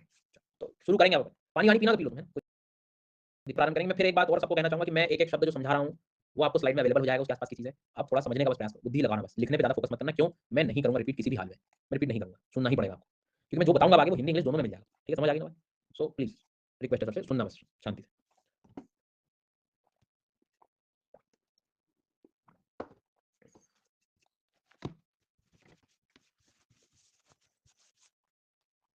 Sir Hindi is hard. Hard एक शब्द है जो HARD से बना हुआ है। सर मैं डाउट अपलोड ही नहीं कर, मैंने अलाउ ही नहीं किया डाउट अपलोड करने के लिए अभी, क्योंकि मैं चाहता हूँ आपका ध्यान से क्लास में रहे, ना कि इधर उधर डाउट अपलोड करना और यहाँ समय दूंगा मैं सब कुछ करने के लिए। अभी सिर्फ यही ध्यान देना। वो मोमेंट को इमेजिन करना कि मैं पढ़ा रहा हूँ पूरी एनर्जी से, आपको बिल्कुल ध्यान लगाना। और इधर कुछ बच्चे ये चल रहा है, आप इमेजिन करो कि क्या हो रहा है, कहाँ जा रहे हैं, गड़बड़ है ये तो बहुत ज्यादा। ऐसा ऐसा मोमेंट चाहिए नहीं हमको, है ना? क्योंकि मुझे सर की आवाज आ रही है तो इसका मतलब नहीं है कि समझ आ रहा है तुम्हें, तो थोड़ा ध्यान दीजिए आप, क्योंकि मैं तो सर की तो आवाज आई है। डिजास्टर की कहानी की शुरुआत होती है एक शब्द से, चेंज। चेंज का मतलब होता है बदलाव, है ना? अब दो नजरिए हैं, एक मदर अर्थ के दृष्टिकोण से आप देखिएगा, और एक हम हमारे एज ए ह्यूमन के दृष्टिकोण से चीजों को समझेंगे। आप पूरे जियोलॉजिकल हिस्ट्री में चले जाइए, पृथ्वी के निर्माण से लेके अर्थ का एक दिन में बन गया होगा क्या? अर्थ एक दिन में नहीं सर, कैसे बना होगा? बहुत प्रक्रिया हुई, बहुत ज्यादा, मतलब सबसे पहले तो बोले कॉन्टिनेंटल फॉर्मिंग के साथ ओशन का बिल्ड होना, और फिर प्लेट टेक्टोनिक्स, और फिर माउंटेन बिल्डिंग, और ये वो, और आज भी बोले इरोजन हो रहा है, और ये सब क्या हो रहा है? चेंज। बाद में नहीं कहते आप चेंज जो है वो तो नेचर का लॉ है, वाह वाह तालियां, चेंज तो जो है वो नेचर का लॉ है। बट उस लॉ को देखने का नजरिया है कि बेटा तुम अपने स्वार्थ के लिए देख रहे हो कि प्रकृति अपने हिसाब से देख रही है। ये तो बैंगन हो गया, कहां चले गए आप? बेटा मैं ये कहना चाह रहा हूं कि पृथ्वी पे चेंज जो हो रहा है ना, वो कई बार दो एस्पेक्ट लेके आता है, एक पॉजिटिव एस्पेक्ट लेके आता है, एक नेगेटिव एस्पेक्ट लेके आता है। ये हमारे नजरिए से बात कर रहा हूं, ह्यूमंस के नजरिए से बात कर रहा हूं। और चेंज नेचर के हिसाब से आप देखोगे तो हो सकता है उसके लिए पॉजिटिव नेगेटिव नहीं है, उसके लिए है स्टेबिलिटी, उसके लिए है स्थिरता को लाना। उस मोमेंट में फिर भले किसी का नुकसान हो जाए, उसे कोई फर्क नहीं पड़ता, उसे स्टेबल होना है, उसे उसे अपने आप को स्टेबल रखना है। बट हम उसी चेंज को पॉजिटिव नेगेटिव में काउंट करके और फिर नए दायरों में चले जाते हैं। अब ये तो हो गई थ्योरी, इसको मैं समझाता हूँ एग्जांपल से, देखना। उदाहरण के तौर पे, उदाहरण के तौर पे एक पर्वत बन रहा है, माउंटेन बिल्डिंग हो रही है, तो उस जगह पे चेंज हो रहा है, बोलो हाँ बिल्कुल चेंज हो रहा है। अब अर्थ तो अपनी प्रोसेस में लगी हुई है, माउंटेन बना दिया, लेकिन उस दौरान लैंडस्लाइड हो जाती है, तो वो हमारे एस्पेक्ट से चेंज हुआ, लेकिन यदि उसमें हमारा नुकसान हो गया तो वो हम उसको डिजास्टर की तरफ ले जाते हैं। पर अर्थ के नजरिए से वो एक तरह से स्टेबिलिटी की तरफ भी जा सकता है। अच्छा, इसका मतलब मदर अर्थ से होने वाले सारे चेंज डिजास्टर के नहीं होते, इसको गलत भी मत लेना। कैसे? आपके घर के आगे पेड़ लगा हुआ है, वो 10 साल बाद बड़ा हो गया, तो पेड़ बड़ा हो गया, वो कोई बुरी बात है क्या? वो भी तो चेंज है, दैट इज द नेचुरल, वो पॉजिटिव एस्पेक्ट हो गया। पेड़ों में फल पक रहे हैं, फलों का पकना ये भी तो चेंज हुआ, तो वो हमें अच्छा लगा, वो हमारे लिए पॉजिटिव है। सीजंस का बदलना, दैट इज आल्सो चेंज, वो हमें मजा आ रहा है। लेकिन एक जगह लैंडस्लाइड हो गई, नेचर के हिसाब से स्टेबिलिटी के लिए, वो तो बोलेगा भाई हो गई। उसमें भी हमने क्या करा, हम वहां रहते हैं जहां लैंडस्लाइड हुई, हमारा नुकसान हुआ, बायोडायवर्सिटी का नुकसान हुआ, प्रॉपर्टी लॉस हुआ, तो डिजास्टर है? नहीं तो नेचुरल प्रोसेस है बोले साहब। हवाई आइलैंड में ज्वालामुखी निकल रहा है, कोई नहीं रहता, ज्वालामुखी निकल रहा है, चेंज हो रहा है, बदलाव हो रहा है, कोई फर्क नहीं पड़ रहा। लेकिन वही ज्वालामुखी मेरे घर के आगे निकला है तब, और भैया ये तो आपदा आ गई। क्या सीखने को मिल रहा है कि चेंज हमेशा होता रहेगा, होगा ही, उसे आप रोक नहीं सकते। क्योंकि नेचर के दृष्टिकोण से देखोगे आप, तो आप उसको हमेशा ये देखोगे कि यार ये अपने आप को स्टेबिलिटी की तरफ ले जाना चाहता है। बट हम हमारे एस्पेक्ट से देखेंगे तो वो पॉजिटिव भी हो सकता है, नेगेटिव भी हो सकता है। तो इस केस में पॉजिटिव को हम स्वीकार लेते हैं, नेगेटिव को झेल नहीं पाते। तो नेगेटिव को कैसे रोकें? तो चूंकि ये नेचुरल प्रोसेस है, चेंज एक पूरा रूटीन बन चुका है, तो क्या आप डिजास्टर को रोक पाओगे क्या? डिजास्टर को कभी आने से रोक पाओगे क्या? उस ज्वालामुखी से निकलने वाला जो लावा था, वहां जाके उसके बोले अरे मुंह पे जाके पैर रख दूंगा तो लावा निकलना बंद हो जाएगा? नहीं कर सकते। तो फिर क्या आता है? फिर डिजास्टर को मैनेजमेंट के रूप में देख पाओगे आप बेटा। इस चेंज को ना, डिजास्टर को मैनेजमेंट के रूप में देख सकते हो, उसकी तैयारी कर सकते हो, प्रिपेयरनेस कर सकते हो, दूर रख सकते हो लोगों से, लोगों को। पर आप सोचो कि मैं डिजास्टर को ही रोक दूं, तो भाई वो तो चेंज है, और वो चेंज मदर अर्थ के नेचर में स्टेबिलिटी का रूप है, जो कभी भी आप उसको रोक नहीं सकते। पिक्चर समझ आ गई बात?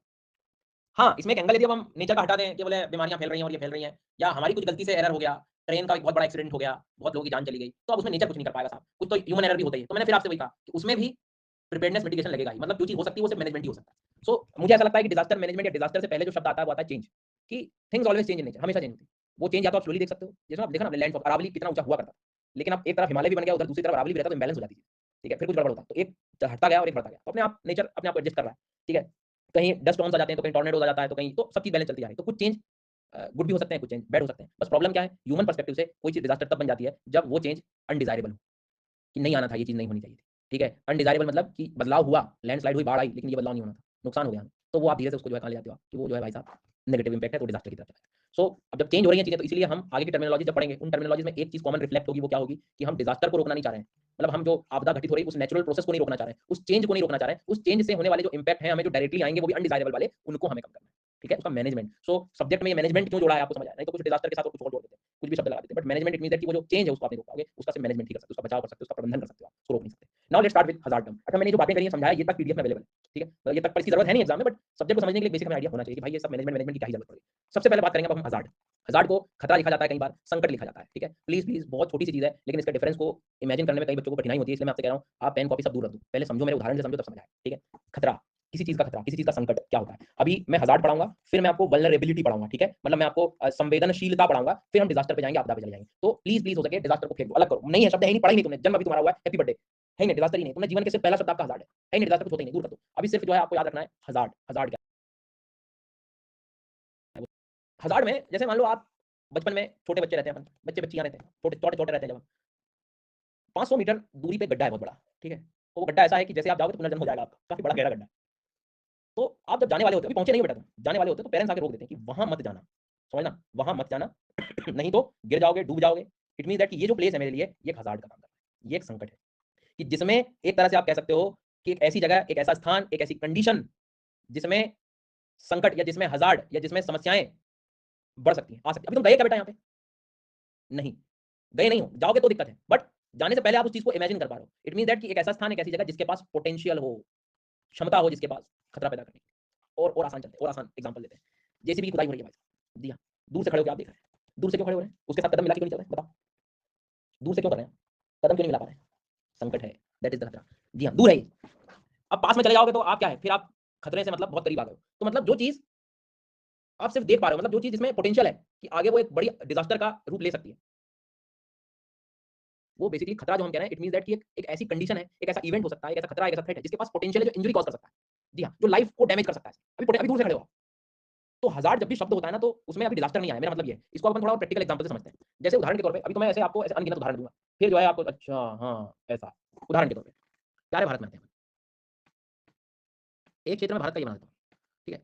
मुझे सबको आपको सबको पता है कि इंडिया का ये वाला जो पार्ट है, यहाँ पे यदि किसी चीज का खतरा है, किसी चीज का खतरा है फिलहाल, तो किसका? अर्थक्वेक का। अर्थक्वेक का है, ठीक है। अब ये हज़ार्ड है, ठीक है। यहाँ पे जो खतरा हो सकता है वो फिलहाल जो है वो क्या है, तो बोले अर्थक्वेक का हो सकता है, ठीक है, ओके। सर यहाँ तो बोले क्लाउड बस्ट का भी खतरा हो सकता है। यहाँ तो बोले सर क्लाउड बस्ट का बिल्कुल हो सकता है बेटा, क्लाउड बस्ट का भी खतरा हो सकता है। सर जी को लैंडस्लाइड का खतरा भी, बिल्कुल लैंडस्लाइड का भी खतरा हो सकता है, ठीक है। वेस्टर्न घाट में आओगे आप तो भी यहाँ पे लैंडस्लाइड का खतरा देखने को मिल सकता है। सर ये कह रहा था कि ये ईस्टर्न साइड पे जब आता हूँ मैं, तो मुझे यहाँ साइक्लोन सुनामी का खतरा हो सकता है। तो बोले हाँ सर, ओके। सर ये कह रहा था कि ये असम का रीजन है, यहाँ फ्लड के कुछ चांसेस हैं सर, बाढ़ आने के खतरे हैं। ब्रह्मपुत्र रिवर वाला, ओके। सर ये कह रहा था कि महाराष्ट्र का ये विदर्भ का रीजन है, यहाँ सूखे पड़ने की स्थिति, वेस्टर्न घाट के दूसरी साइड आता है ये, तो विदर्भ वाले क्षेत्र में ड्रॉट की कंडीशन बन सकती है। मैंने भारत के नक्शे में आपको अलग अलग जगह पे एक्चुअल में संकट की स्थिति बताई है, हजार्ड की स्थिति बताई। अभी आप प्रेजेंट में जाओ, इमेजिन करो, क्या हिमालय में डिजास्टर आ गया? नहीं आया, अभी नहीं आया। यहाँ आया? नहीं नहीं, लेकिन वहां खतरा है भूकंप का, हाँ है। हजार्ड लैंडस्लाइड का है, हाँ है। तो जो चीज जिसमें पोटेंशियल है वो हजार्ड है। तो आप मुझे बताओ, एक डीएम सबसे पहले खतरे की जगह को ढूंढता है अपने डिस्ट्रिक्ट में, सबसे पहले खतरे की उसने, अब उस क्वेश्चन को इमेजिन करो, उसने हजार्ड मैपिंग क्यों कही है, डिजास्टर मैपिंग क्यों नहीं गई? डिजास्टर तो बाद की चीज है, डिजास्टर बाद की चीज है। पहली जो चीज है कि किसमें पोटेंशियल है, किसमें खतरा आ सकता है, किसमें संभावनाएं छुपी हुई हैं, वो है। अभी तो जब अब एक केस इमेजिन करो आप, एक अभी 2 मिनट में सब क्लियर हो जाएगा। पहला केस ये है, दूसरा केस ये है, ठीक है। सुन रहा है ना? अब ध्यान ध्यान लगाना, लिखना भी बंद कर देना, मैं भी कह रहा हूँ। पहला केस ये है, दूसरा केस ये है। पहले केस में भूकंप आता है, ओके ठीक है, और दूसरे केस में भी भूकंप आता है। पहले केस में इमेजिन करिए भारत में यहाँ कोई रहता ही नहीं है, यहाँ कोई भी नहीं रहता, और दूसरे केस में यहाँ पे करोड़ों लोग रह रहे हैं। सुनना ध्यान से, पहले केस में कोई भी नहीं रह रहा है और दूसरे केस में यहाँ पर सब लोग रह रहे हैं। डिजास्टर कौन बनेगा? आपदा किस पे आएगी? आपदा आपदा किस पे आएगी? दूसरे वाले पे। क्यों आएगी दूसरे वाले पे? लोग रह रहे हैं, लोगों की मृत्यु हो गई। पहले वाले में क्यों नहीं हुई? पहले वाले में आपदा क्यों नहीं हुई? लोग ही नहीं थे। अच्छा वापस आते हैं, दोनों जगह भूकंप आए, बोलो हाँ। दोनों जगह हजार्ड है, मतलब इनडायरेक्टली खतरा दोनों जगह था, पर वो खतरा एक्चुअल में डिजास्टर कहाँ कन्वर्ट हुआ? जहां लोग रह रहे हैं। तो जब डीएम का काम क्या होता है, डिजास्टर का रूप ना धारण हो, वो सबसे पहले ये देखेगा कि कौन से हजार्ड के प्लेस है, फिर चेक करेगा कि वहां पर लोग रह रहे हैं कि नहीं, वहां पे नुकसान होगा कि नहीं, पोटेंशियल चेक करेगा वो। तो अब आप खुद सोचो, थोड़ा अभी टाइम, अभी मैं वार्म अप करा रहा हूं, मान के चलो थोड़ा टाइम और लगेगा, पर इतनी देर में इतना समझ आ गया कि हजार्ड डिजास्टर के पहले की चीज है। हजार्ड मतलब वो जगह, वो चीज, वो कंडीशन जहां पे पोटेंशियल हो कुछ आगे घटना घटित होने की। इसलिए हम कह रहे हैं खतरा, बचपन में वहां मत जाना, वहां खतरा है। अभी तुम गए नहीं हो बेटा, जाओगे तो दिक्कत हो जाएगी। तो प्री असम्पशन जहां लगा सकते हो, जहां पोटेंशियल को चेक कर सकते हो, दैट इज योर हजार्ड। समझ आ गई बात? और एक आसान तरीके से समझ लेते हैं अपन इसको। ये एक जगह है और दूसरी जगह ये, और आसान कर देता हूं। ये एक जगह है और दूसरी जगह ये है। यहाँ एक घर बना हुआ है, यहाँ एक घर बना हुआ है, यहाँ एक घर बना हुआ है, ये पर्वत का क्षेत्र है, यहाँ कोई भी नहीं रहता, सब पेड़ लगे हुए हैं, सिखा दोनों जगह लैंडस्लाइड होती है, दोनों जगह लैंडस्लाइड होती है, ठीक है। अब ध्यान से सुनना, दोनों जगह लैंडस्लाइड, भूस्खलन हो सकता है। स्लोप को देख के अंदाजा लगा रहे हो आप, स्लोप को देख के अंदाजा लगा रहे हो, दोनों जगह लैंडस्लाइड हो सकती है, मतलब दोनों जगह हजार्ड है, हजार्ड दोनों जगह है। लेकिन जब एक्चुअल में लैंडस्लाइड हुई तो ये वाली जगह डिजास्टर कहलाई गई, यहाँ वाली नहीं कहलाई गई। क्यों? सीधी सी कहानी है, यहाँ कोई नुकसान हुआ क्या, कोई इंपैक्ट आया क्या? नहीं। तो आप ये भी नहीं कह सकते किसी को आप डिजास्टर बोलोगे जब तक कि ये नुकसान ना हो रहा हो। तो कल को बोले क्या डिजास्टर और हजार्ड एक ही चीज है क्या? बिल्कुल भी नहीं, नहीं है। हजार्ड तो सिर्फ एक पोटेंशियल प्लेस हो सकता है, एक मतलब इसीलिए आप वो क्वेश्चन में देखना कि हजार्ड के बारे में यदि आप ठीक से पता कर लो, अब यदि आपको पता लग जाए कि यहाँ लैंडस्लाइड होने वाली है या हो सकती है एज अ डीएम, तो यहाँ लोगों को आप बसने ही नहीं दोगे, लोगों को यहाँ रहने की अनुमति नहीं दोगे, और जब लोग ही नहीं रहेंगे तो भली 100 बार लैंडस्लाइड आ जाए, डिजास्टर का वो रूप कभी नहीं लेगी। तो पहले डिजास्टर को पहचानने से पहले आपको क्या जरूरत है? आपको हजार्ड की जरूरत है, कि तुम खतरा पहले देखो कहाँ है। वेस्टर्न घाट में यदि आपने देखा कि लैंडस्लाइड होने वाली है, 10 जगह आपने मैपिंग करी है, पर आप अच्छा लैंडस्लाइड छोड़ के ईस्टर्न साइड में आओ, तुम साइक्लोन की स्थिति में पता है कि यहाँ चक्रवात आ सकता है और हर बार इसका इंपैक्ट जो है 5 किलोमीटर तक बहुत होता है। तो टेक्निकली यदि आप 5 किलोमीटर तक हाई डेंस बड़ी इंडस्ट्रीज वगैरह का डेवलपमेंट या न्यूक्लियर पावर प्लांट लगवा रहे हो, तो आप में गलती है। आप उस हजार्ड को और बढ़ावा दे रहे हो, उस हजार्ड को डिजास्टर का रूप लेने दे रहे हो आप खुद, नहीं तो बनाना एक हजार्ड हो गया, मतलब खतरा वहां पूरे कोस्टल रीजन में, पर आपने यदि वो बना दिया पावर प्लांट वहां, तो वो डेफिनेटली डिजास्टर का रूप लेगा। तो मैं बस आपको ये समझाना चाहता हूँ कि डिजास्टर मैनेजमेंट में पहला स्टेप होता है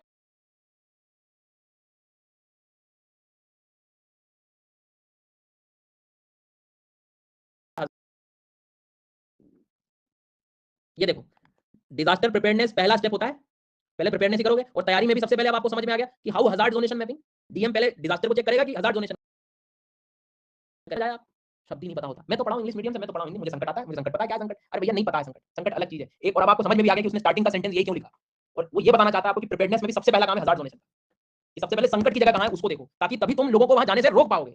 बचपन में पेरेंट्स ने रोका, आज डीएम रोकेगा जिले में कि बेटा वहां बाढ़ के क्षेत्र है, वहां बसाहट मत बनाओ, वहां लोगों को आवास मत दो, वहां लोगों को रिहब वहां से करा के दूसरी जगह पे करो। तो आप जाके, क्योंकि खतरा क्या है सर, खतरा जो है हजार्ड नेचुरल प्रोसेस है, नेचुरल चेंज है, उसको आप नहीं रोक सकते। आप रोक किसको सकते हो? लोगों को वहां से जाने से, वहां मत जाओ। तो हजार्ड एक नेचुरल चेंज का रूप है सर, समझ आई बात? हजार्ड एक स्थिति है, एक कंडीशन है, एक नेचुरल प्रोसेस है। हजार्ड के उदाहरण मुझसे आप पूछोगे मैं 100 गिना सकता हूं। अर्थक्वेक है सर, सुनामी है, वोल्केनिक इरप्शन है, चक्रवात है, टॉर्नेडो है, फ्लड है, ड्रॉट है, हेलस्टॉर्म है, ये ओले गिर जाते हैं, लैंडस्लाइड है, डस्ट स्टॉर्म हो गया, डैम का फट जाना, डैम का बस्ट हो जाना, कहीं बड़े स्तर पे आग लग जाना, पेस्ट पे इन्फेक्शन, पेस्ट इन्फेक्शन, खेती बाड़ी खराब हो जाती है सब लोगों की, डेजर्टिफिकेशन हो गया, ये सब चीज क्या है? ये खतरा है। पर क्या आज अभी हो गया कि नहीं? अभी नहीं हुआ, ये हो सकता है, इसका पोटेंशियल है, दैट इज हजार्ड। पिक्चर समझ आ गई हजार्ड में? अगले 10 मिनट में हजार्ड में रॉकेट बन जाओगे आप। अब ये वापस इस मैप को देखो, अब समझ में आ गया कि यहाँ पे भूकंप आ सकता है, यदि कोई नहीं रह रहा है मान लो, तो फिर वो कभी डिजास्टर में नहीं होगा। बस उस भूकंप को आप हजार्ड करोगे, वो एक नेचुरल प्रोसेस है, वो तो आएगा ही, क्योंकि आपको सबको पता है यही भूकंप क्यों आता है, प्लेट टेक्टोनिक्स, हिमालय का बनना, सब पता है आपको। यहाँ पे बाढ़ यही क्यों आएगी भाई? वो तो नेचुरल चीज है, वो तो उसको आनी है यहाँ पे, असम असम के पास ब्रह्मपुत्र रिवर, आप नदी को घुमा के इधर थोड़ी कर दोगे, आपके वापस भेज दी उधर, उल्टा करवा दिया, उधर से घूम के आओगे। तो हजार्ड के बारे में कोई पूछे आपसे, तो हजार्ड में हमेशा याद रखना कि एक ऐसी डेंजरस कंडीशन, एक इवेंट, एक खतरा जिसके पास पोटेंशियल हो, this is the keyword for your exam, potential. जी हाँ, जिससे injury to life, damage property, ये सब कुछ हो सकता है। मतलब जो शब्द हजार्ड आया भी है वो काफी फ्रेंच शब्द से भी लिया गया है, अरबिक में भी अजहर मतलब चांस और लक, चांस है साहब, गड्ढे के पास जाओगे गिर गए तो है, तो वो तो एक खतरा लेके बैठे हुआ है। एक ऐसी खतरनाक स्थिति या घटना जो खतरे या जीवन को चोट पहुंचाने, संपत्ति या पर्यावरण को नुकसान पहुंचाने में या पहुंचाने की क्षमता रखती है, पोटेंशियल हो जिसके पास, तो वो अर्थक्वेक क्या है हमारा? डिजास्टर नहीं है, अर्थक्वेक एक्चुअल में हजार्ड है। ठीक है, ये फ्लड क्या है? हजार्ड है फिलहाल अभी हमें, जब तक वो हमारे लिए नुकसान नहीं होगा तब जाके वो डिजास्टर बनता है। तो कल को कोई बोले ऑल नेचुरल प्रोसेस जो है वो डिजास्टर बन सकती नहीं, ऑल नेचुरल प्रोसेस एक मानव के दृष्टिकोण से हजार्ड कह सकते हो, उसके दृष्टिकोण से वो स्टेबिलिटी की तरफ जाए। खैर आगे बढ़ते हैं। नेक्स्ट एक कीवर्ड है वल्नरेबिलिटी, और तुरंत फिर कनेक्ट कर लोगे आप सब चीज को। वल्नरेबिलिटी, ठीक है, हमने तो इन्वायरमेंट में पढ़ा था सर। जी हाँ, अच्छा आपको लगे ये तो जुगाड़ डेफिनेशन है, मतलब जब नहीं बनना, आपको लगे आपको टाइम है, आपके अंदर एक क्षमता है कि मैं लिख लिख के घोट जाता हूँ और पत्थरों में भी पानी निकाल सकता हूँ, आपके अंदर ये क्षमता यदि है तो, अरे नहीं हंसने वाली बात नहीं, सही कह रहा हूँ मैं। तो आप यूएन के द्वारा दी गई जो है United nation international strategy for disaster, उनके द्वारा भी आप खतरे को वो कर सकते हो कि यह खतरनाक घटना तक मानव गतिविधि स्थिति जीवन क्षति, ये वाली चीज को भी आप लिख सकते हो, डिफाइन करते समय अपने तो आप जो है ओके। तो पोटेंशियल जिस चीज में है, खतरा जिस चीज में, वो आपको समझ आ गया। अब वल्नरेबिलिटी पे आते हैं, संवेदनशीलता। वल्नरेबिलिटी भी गजब की चीज है। एक शब्द में आपको समझाऊं तो मैं जो एग्जांपल दे रहा था कि डीएम है, उसे एक जगह पे, एक प्लेस पे उसने पहली जगह देखी, दूसरी जगह देखी, दो जगह देखी डिस्ट्रिक्ट में, उसने देखा यार यहाँ हजार्ड है, उसने देखा यहाँ पे हजार्ड है, ठीक है। अब क्या हुआ, बहुत प्रयास किया उसने, तो इस जगह पे तो लोगों को आने नहीं दिया उसने, उसने यहाँ पर देखा कि यार यहाँ पे बाढ़ की समस्या बन सकती है और यहाँ पे भी बाढ़ की समस्या बन सकती है, तो यहाँ पे लोगों को उसने रहवास रखा ही नहीं, थोड़ा दूर रखा, ठीक है। और यहाँ पे भी लोगों को बोला गया था कि तुम दूर रहना इससे, पर धीरे धीरे जब इसका ट्रांसफर हुआ, अगला वाला तो जो है दूसरी चीजों में परेशान थे, तो ये लोग धीरे धीरे अतिक्रमण के चलते यहाँ तक आ गए, इधर तक आ गए। अब देखना, पहला और दूसरा 1 and 2 is equal to hazard, कोई प्रॉब्लम? दोनों जगह हजार्ड है। जी हाँ, हजार्ड का फॉर्म क्या है? दोनों जगह फ्लड है। अब एक्चुअल में मान लीजिए खतरा आता है, एक्चुअल में बाढ़ आती है, किसको नुकसान पहुंचेगा? सेकंड वाले को, सेकंड वाले को नुकसान पहुंचेगा। क्यों पहुंचेगा? तुम कह रहे हो लोग गए इसलिए, पहले वाले में नहीं। तो यहाँ जो लोग जाके रह रहे हैं ना, संवेदनशीलता को बढ़ा रहे हैं, ये अपनी वल्नरेबिलिटी को बढ़ा रहे हैं। यहाँ पर वल्नरेबिलिटी क्या है? कम है, यहाँ पे वल्नरेबिलिटी ज्यादा है। तो जब ये दोनों मिल जाएंगे, कौन? हजार्ड और वल्नरेबिलिटी, तब जाके वो क्या बोलोगे आप? डिजास्टर। मतलब जब तक वो एक्सपोजर नहीं होगा उससे, इन लोगों का इससे एक्सपोजर हुआ क्या? इनसे इनका कनेक्शन बना क्या? पहले वाले के नहीं, दूसरे वाले में एक्सपोजर हो गया, दूसरे वाले में जैसे ही वो चला गया तो उसकी वल्नरेबिलिटी बढ़ गई। तो वल्नरेबिलिटी का मतलब ये है बेसिक, यदि हम बात करें कि किसी भी खतरे के जब आप करीब चले जाते हो, जब आप मतलब इनएबिलिटी टू रेजिस्ट वाली बात हो गई कि कोई भी एक खतरे को जब आप अब यहाँ आके फंस गए, आप खतरा, तो खतरे से दूर भागोगे, आप नहीं भाग सकते। तो आपने इनडायरेक्टली अपने रिस्क को बढ़ा लिया, दोनों का मल्टीप्लाई कर दोगे तो उतने डिजास्टर बढ़ गया। तो एक अभी तो मैं मतलब आपको बता रहा था, तो ये डीएम क्या कर रहा होता है एक्चुअल में, हजार्ड देखने के बाद वल्नरेबिलिटी को कम करता है। फील करना मेरे शब्दों को, इमेजिन करो आप डीएम हो, आपने अपने जिले में 2 जगह आइडेंटिफाई कर ली, पहले 2 जगह आइडेंटिफाई कर लिया आपने, यहाँ खतरा है और यहाँ खतरा है, ठीक है? और दोनों जगह पे जब आप देख चुके हो कि हज़ार्ड की जगह है, ठीक है? अब लोगों को आप जाने से वहाँ रोक रहे हो, मतलब क्या कर रहे हो आप? उनकी वल्नरेबिलिटी को कम कर रहे हो, उनकी संवेदनशीलता को कम कर रहे हो। क्योंकि यदि वहाँ लोग चले गए और वो खतरा एक्चुअल में हो गया, तो फिर वो डिजास्टर। कोई भगदड़ की जगह है, बहुत बड़ी स्थिति, बहुत लोग रह रहे हैं भीड़ में, वहाँ से जुलूस नहीं निकला पाओगे आप। क्योंकि यदि वहाँ कुछ गड़बड़ हो गया, तो देखो बहुत लोग रह रहे हैं, डेंस हैं, तो वो हज़ार्ड बन गया। लेकिन वहाँ से आपने जुलूस निकलवा रहे हो, मतलब क्या कर रहे हो? वल्नरेबिलिटी को बढ़ा रहे हो। तो जब आप एक्सपोज़र की तरफ जाते हो, उससे कनेक्ट होने का जब प्रयास करते हो कि बेटा गड्ढे में मत जाना, खतरा है, लेकिन गड्ढे में चले गया तो वल्नरेबल हो गया, संवेदनशीलता को बढ़ा। जब आप उसके करीब अब वापस आते हैं, हाँ, चलो डायग्राम। तो भैया हाँ, ये। अब ये देखो, ये खतरा था, ये खतरा है, खतरा है, खतरा है, खतरा है। अब एकदम बिल्कुल तट के किनारे घर बना के रहूँगा मैं, तो मतलब वल्नरेबिलिटी क्या कर रहा हूँ मैं अपनी? बढ़ा रहा हूँ। और यदि नहीं है कोई रहे तो हज़ार्ड खाली बैठा है, hazard is a change, change है भाई साहब। लेकिन तुम वहाँ जाके रहोगे, पैर रख ही दोगे, वहीं रहूँगा मैं तो वहीं अतिक्रमण करूँगा, तो फिर गड़बड़ है। तो वो डिजास्टर मैनेजमेंट के क्वेश्चन में डीएम को क्यों कह रहा है कि तू पहले हज़ार्ड ज़ोनेशन कर? क्यों? क्योंकि जब तक हज़ार्ड ज़ोनेशन नहीं पता लगेगा, तुम्हें एक्चुअल में पता नहीं लगेगा कि लोग कहाँ रहने चाहिए और कहाँ नहीं रहने चाहिए। क्योंकि तुम वल्नरेबिलिटी को चेक नहीं कर पाओगे फिर। तभी ये सब प्रिपेयर्डनेस के पार्ट है। समझ आ रही मेरी बात? क्या कह रहा हूँ मैं? अब आपको ये भी समझ में आ गया कि मेरे हाथ में हज़ार्ड कंट्रोल नहीं है, मेरे हाथ में वल्नरेबिलिटी का कंट्रोल रखा हुआ है। लोगों को भेजना, ना भेज रहा हूँ मेरे हाथ में, बट हज़ार्ड मेरे हाथ में नहीं है। अब जेसीबी काम कर रही है साहब, ठीक है? उसको भी नेचुरल प्रोसेस मान लो, लेट्स अज्यूम जो कि अभी अपन सब देख ही रहे हैं। अब वहाँ तुम्हारा जाना ना जाना वो तुम्हारे हाथ में। गए तो फिर डिजास्टर की तरफ जाइए ना। अब एक थोड़ा और अगले स्तर के डायग्राम से मैं आपको समझाता हूँ। मतलब वल्नरेबिलिटी को डिटेल में मैं डेप्थ में ले जाना चाह रहा हूँ।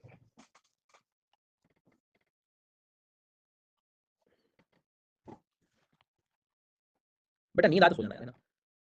क्योंकि तुम सो गए तो मतलब फिर क्या ही बचा जीवन में। हाँ,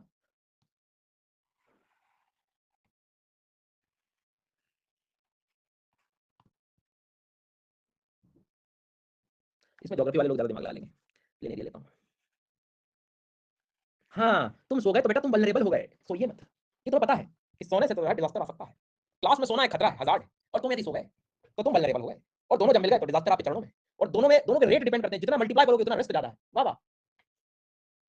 तो आपकी कैपेसिटी यदि बढ़ानी है आपको, तो इन रिस्क को कम करना पड़ेगा। या तो खतरे को कम कर सकते हो, नहीं तो आप अपनी वल्नरेबिलिटी को कम करो, तो रिस्क कम होगा तो आपकी कैपेसिटी बढ़ेगी। हाँ, कैपेसिटी को बढ़ाइए, क्षमताओं का विकास करिए। मैनेजमेंट चप्पल, मैनेजमेंट चप्पल सो रहा है। चलो, अभी अपन बिल्कुल क्लास के मध्य में बैठे हुए हैं। इसके बाद या तो पूरे समझ आ जाएगा या पूरे सो जाओगे। तो 3 बजे भी झेलना है मुझे। नहीं, नहीं मुझे पता नहीं आ रही नींद आपको, मुझे पता लग जाता कब आती है नींद आपको। देखो बेटा, आप ये जगह इमेजिन करो कि यहाँ ये फ्लड एरिया, बाढ़ वाला क्षेत्र है ना, फ्लड प्रोन रीजन है ये, ठीक है? मतलब बाढ़ आ सकती है, तो यहाँ पे हज़ार्ड किस चीज़ का हो गया? ठीक है? अब यार हम इतने भी वो नहीं बन सकते ना कि मतलब अब हज़ार्ड पता लग गया तो लोग रहेंगे, रहते हैं लोग यार, क्या करें? दिख ही रहा लोग रह ही रहे हैं, रहते ही हैं। अब आप मैं 3 केस देता हूँ आपको, ठीक है? अ, एक जगह लोग जो रह रहे हैं उनका थोड़ा अलग प्रकार का ग्रुप रह रहा है, ग्रुप इन द सेंस कि पैसे हैं, जीवन स्तर बहुत अच्छा है उनका, घर वगैरह मकान आप देखोगे तो बिल्कुल कंक्रीटाइज़ेशन वाली सब चीज़ें बनी हुई हैं। प्रॉपर जो है कुछ हाइट पर इन्होंने घर बनाया हुआ है, मतलब घर तो वहीं है पर उसमें एक लेवलिंग कर देते हैं। 3-4 सीढ़ी चढ़ के फिर हमारे घर में एंटर करो तो हमें बाढ़ से डर लगता है। इतना खर्चा कर चुके थे। कुछ लोग जो हैं वुडन हाउस में रह रहे हैं अपने, ठीक है? वुडन हाउस, लकड़ियों वाले घर में, ठीक है? कुछ जो है बेचारे हट में रह रहे हैं, झोपड़ियों में रह रहे हैं। समझिएगा मेरी बात। सर 1, 2, 3 1 + 2 + 3 तीनों जगह हज़ार्ड है। किसका? तीनों जगह हज़ार्ड है। किसका? फ्लड का। तीनों जगह। डन? कोई दिक्कत यहाँ तक? अब आप मुझे बताओ कि तीनों जगह भी यहाँ यदि बाढ़ आ सकती है, तो बाढ़ आ गई मान लीजिए, तो खुद भी समझिए कि बाढ़ आने के बाद तीनों जगह की अपनी-अपनी वल्नरेबिलिटी है। यहाँ भी वल्नरेबिलिटी बढ़ गई है, यहाँ भी वल्नरेबिलिटी आ गई, यहाँ भी क्यों? हम लोग आ गए ना एक्सपोज़र करके हम पास में चले गए वहाँ पे। लेकिन अब उस दौरान आप देखो तो वल्नरेबिलिटी की जो उसका रेशियो, जो उसकी इंटेंसिटी है, वल्नरेबिलिटी का जो एक तरह से पैटर्न देखोगे बहुत अलग दिखाई दे रहा है आपको। इम्पैक्ट बहुत अलग दिखाई दे रहा है। आप देखो सबसे ज़्यादा समस्या किसको होगी? पहले वाले को। बहुत ज़्यादा वल्नरेबिलिटी है यहाँ पे। क्यों? वहाँ के घरों को देखो, हट बेस्ड थे, झोपड़ी है। यहाँ की वल्नरेबिलिटी आप देखो तो यहाँ की भी वल्नरेबिलिटी हाई रहेगी। This is very high and this is high, क्योंकि लकड़ियों के घर बह गए। और यहाँ वल्नरेबिलिटी नुकसान हुआ लेकिन थोड़ा-सा कम हुआ। क्या सिखा रहा हूँ मैं? कि सिर्फ हज़ार्ड के पास रहना ही वल्नरेबिलिटी नहीं होता है। वल्नरेबिलिटी का जो एक्चुअल पैटर्न है, एक्चुअल में उसके टाइप हैं, वो आप समझिए यहाँ से। कि यहाँ पे एक जगह वल्नरेबिलिटी बहुत हाई है, कम है और ज़्यादा कम है। तो रिजल्टेंट डिज़ास्टर सबसे ज़्यादा कहाँ होगा? पहले वाले में, फिर तीसरे वाले में, फिर इसमें। तो वल्नरेबिलिटी एक तरह की कंडीशन हो गई। समझ में आई बात? कि किसी जगह पर कितना खतरा होगा, वो तो सब जगह मान लो खतरा एक जगह एक जैसा है, बट उसका इम्पैक्ट डिज़ास्टर कितना बड़ा होगा, ये उसकी वल्नरेबिलिटी पर भी डिपेंड करता है। वल्नरेबिलिटी एक ऐसी कंडीशन हो गई, एक स्थिति बन गई, जिसके कारण डिज़ास्टर का जन्म हो जाता है। अब वो वल्नरेबिलिटी, वो संवेदनशीलता के अलग-अलग रूप हो सकते हैं। अब ध्यान से समझना, यहाँ पे तो सर मुझे वल्नरेबिलिटी के नए-नए दिमाग में चीज़ें आ रही हैं कि सर अब देखो किसी जगह पे यहाँ पे क्या था? यहाँ पे इसकी कमी हो गई सर। यहाँ रिसोर्सेज़ ज़्यादा हैं तो बच गई। तो वल्नरेबिलिटी रिसोर्स बेस्ड भी हो सकती है सर, इंफ्रास्ट्रक्चर बेस्ड भी हो सकती है, इकोनॉमिक एस्पेक्ट में भी हो सकती है, सोशल वल्नरेबिलिटी भी हो सकती है, भौतिक संवेदनशीलता भी हो सकती है, एनवायरमेंटल वल्नरेबिलिटी भी हो सकती है। मतलब संवेदनशीलता सिर्फ ये नहीं है कि मैं वहाँ रह रहा हूँ तो दिक्कत है। नहीं, नहीं, आप रह रहे हो तो वहाँ किस कंडीशन में रह रहे हो? अब मान लो मेरा क्षेत्र यहाँ बाढ़ आ सकती है लेकिन मेरा घर बहुत अच्छा बना हुआ है, बहुत ऊँचाई पे बना हुआ है, तो मैं क्या वल्नरेबल हो जाऊँगा? नहीं, मैंने अपनी वल्नरेबिलिटी को कम कर दिया। अभी 5 मिनट पहले मैं क्या कह रहा था कि डीएम जाने ही नहीं देगा वल्नरेबिलिटी का। इज इट पॉसिबल कि डिस्ट्रिक्ट में आप लोगों को इस तरह से रोक ही दोगे? अब हमारे हाथ में क्या है, वल्नरेबिलिटी को कम करना, मतलब या तो उसकी फिजिकल वल्नरेबिलिटी को ठीक करें, कैसे? घरों को बेहतर बनाएं। यार कोस्टल रीजन में 10 लोग रह रहे हैं, 5 लोगों का घर जो है गरीबी के कारण ठीक ही नहीं है, इंफ्रास्ट्रक्चर ही बेकार है वहां का, तो ऑटोमेटिकली वहां की वल्नरेबिलिटी क्या हो गई, संवेदनशीलता क्या हो गई, वो कंडीशन वो क्या हो गई, बढ़ गई।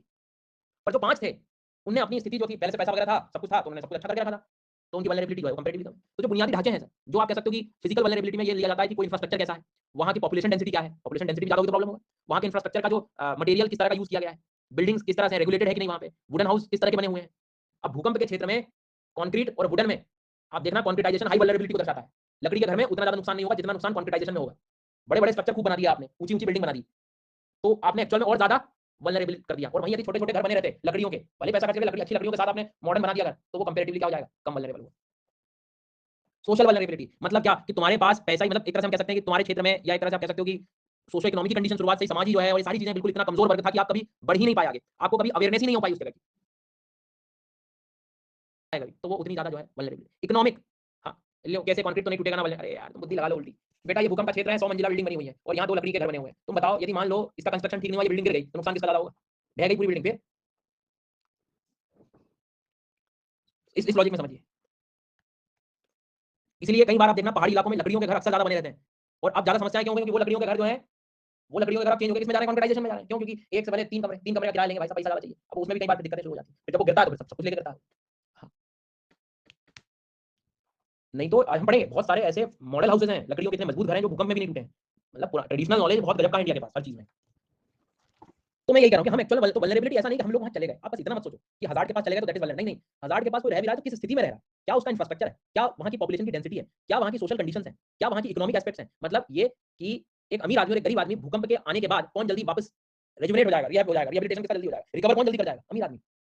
तो इनडायरेक्टली क्या हुआ कि वल्नरेबिलिटी इकोनॉमिक एस्पेक्ट से भी देखी जा सकती है, गरीब को लगेगा सर समय, क्योंकि डिजास्टर मैनेजमेंट से भी ये नहीं कहता कि तुम पहले प्रिपेयरनेस कर लो, रिकवरी भी डिजास्टर मैनेजमेंट में आती है कि तुम बाद में दोबारा किस तरह से वो व्यक्ति को खड़ा किया तुमने, दोबारा जॉब वगैरह कैसी मिली उसको, दोबारा जो है उसका घर कैसे बना, सारी चीजों, इन सब चीजों पर भी देखी जाती है।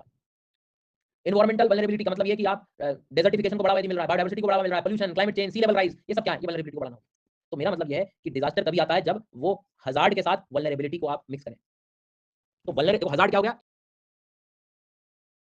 एक डिग्री हो गई, और वल्नरेबिलिटी एक कंडीशन है, ठीक है। जैसे कोई जगह ही खतरनाक है, डेंजरस लोकेशन पे जाकर रह रहे हो आप, बड़ी बड़ी बिल्डिंग्स बना दी आपने, ठीक है, लो इनकम लेवल है, पैसा ही नहीं है साहब, तो उसके हिसाब से आप अपना स्ट्रक्चर वैसे बनाओगे कि सुनामी में उड़ जाएगा वो, तो वो चीज़ क्या हो गई, वो वल्नरेबिलिटी की बात कर रहा है, ठीक है। रिसोर्सेज नहीं है लोगों के पास, ठीक है, इलनेस है, डिसेबिलिटीज है, सबसे ज्यादा समस्या डिसेबिलिटी वालों को होगी जब भूकंप आएगा तब, तो वो चीज़ क्या है, उनकी वल्नरेबिलिटी को दिखाता है, संवेदनशीलता को। मतलब मेरे शब्दों में वल्नरेबिलिटी मतलब मजबूरी होता है, पता नहीं क्यों मजबूरी है वो एक तरह से, आप यदि ऑब्जर्व करोगे तो, और वो जब जुड़ जाएगी हज़ार्ड के साथ तो डिजास्टर पहले आएगा, ठीक है। एज ग्रुप पे फैक्टर आएगा, आप समझिए एज, एक वृद्ध व्यक्ति और एक जो तरुण व्यक्ति है वो काफी ज्यादा उसमें आपको चीज दिखाई देगी, उस पे ज्यादा इंपॉर्टेंट वो आएगा। पॉवर्टी, गरीबी अपने आप में क्या है, अलग प्रेशर, ऐसा डायनामिक प्रेशर है, पॉपुलेशन एक्सप्लोजन हो रहा है, तो मतलब क्या कर रहे हो, आज हिमाचल प्रदेश में जनसंख्या अचानक बढ़ती है मान लीजिए, तो क्या हो रहा है, वहाँ की वल्नरेबिलिटी को हम बढ़ा रहे हैं, ठीक है। लोगों के पास नॉलेज नहीं है, ठीक है, लोगों के पास एजुकेशन नहीं पहुंच पा रहा है, लोगों के पास ट्रेनिंग नहीं पहुंच पा रही है, लोगों के पास स्किल्स नहीं पहुंच पा रही है, लोगों के पास आसपास जो है अर्बनाइजेशन खूब बढ़ रहा है, एनवायरमेंटल डिग्रेडेशन हो रहा है, तो ये सब क्या है, ये वल्नरेबिलिटी के रूप है। यही जब कनेक्ट होते हैं ट्रिगरिंग इवेंट हज़ार्ड से, तो हैप्पी बर्थडे टू डिजास्टर।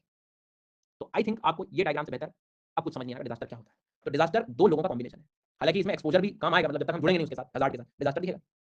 तो ट्रिगर इवेंट क्या हो सकता है, भूकंप, सुनामी, फ्लड, साइक्लोन, ज्वालामुखी, drought, landslide, war, technological accident, environment, सब कुछ ये क्या है, हज़ार्ड, खतरा है। अब आप चक्रवात को देखो, साइक्लोन को देखो, ऐसी जगह चक्रवात आया जहाँ जनसंख्या नहीं है, न्यूज़ में आएगा क्या, वो नहीं आएगा, क्यों, क्योंकि ये चीज़ जुड़ी नहीं उसके साथ, कोई अकेला पिलर क्या करेगा।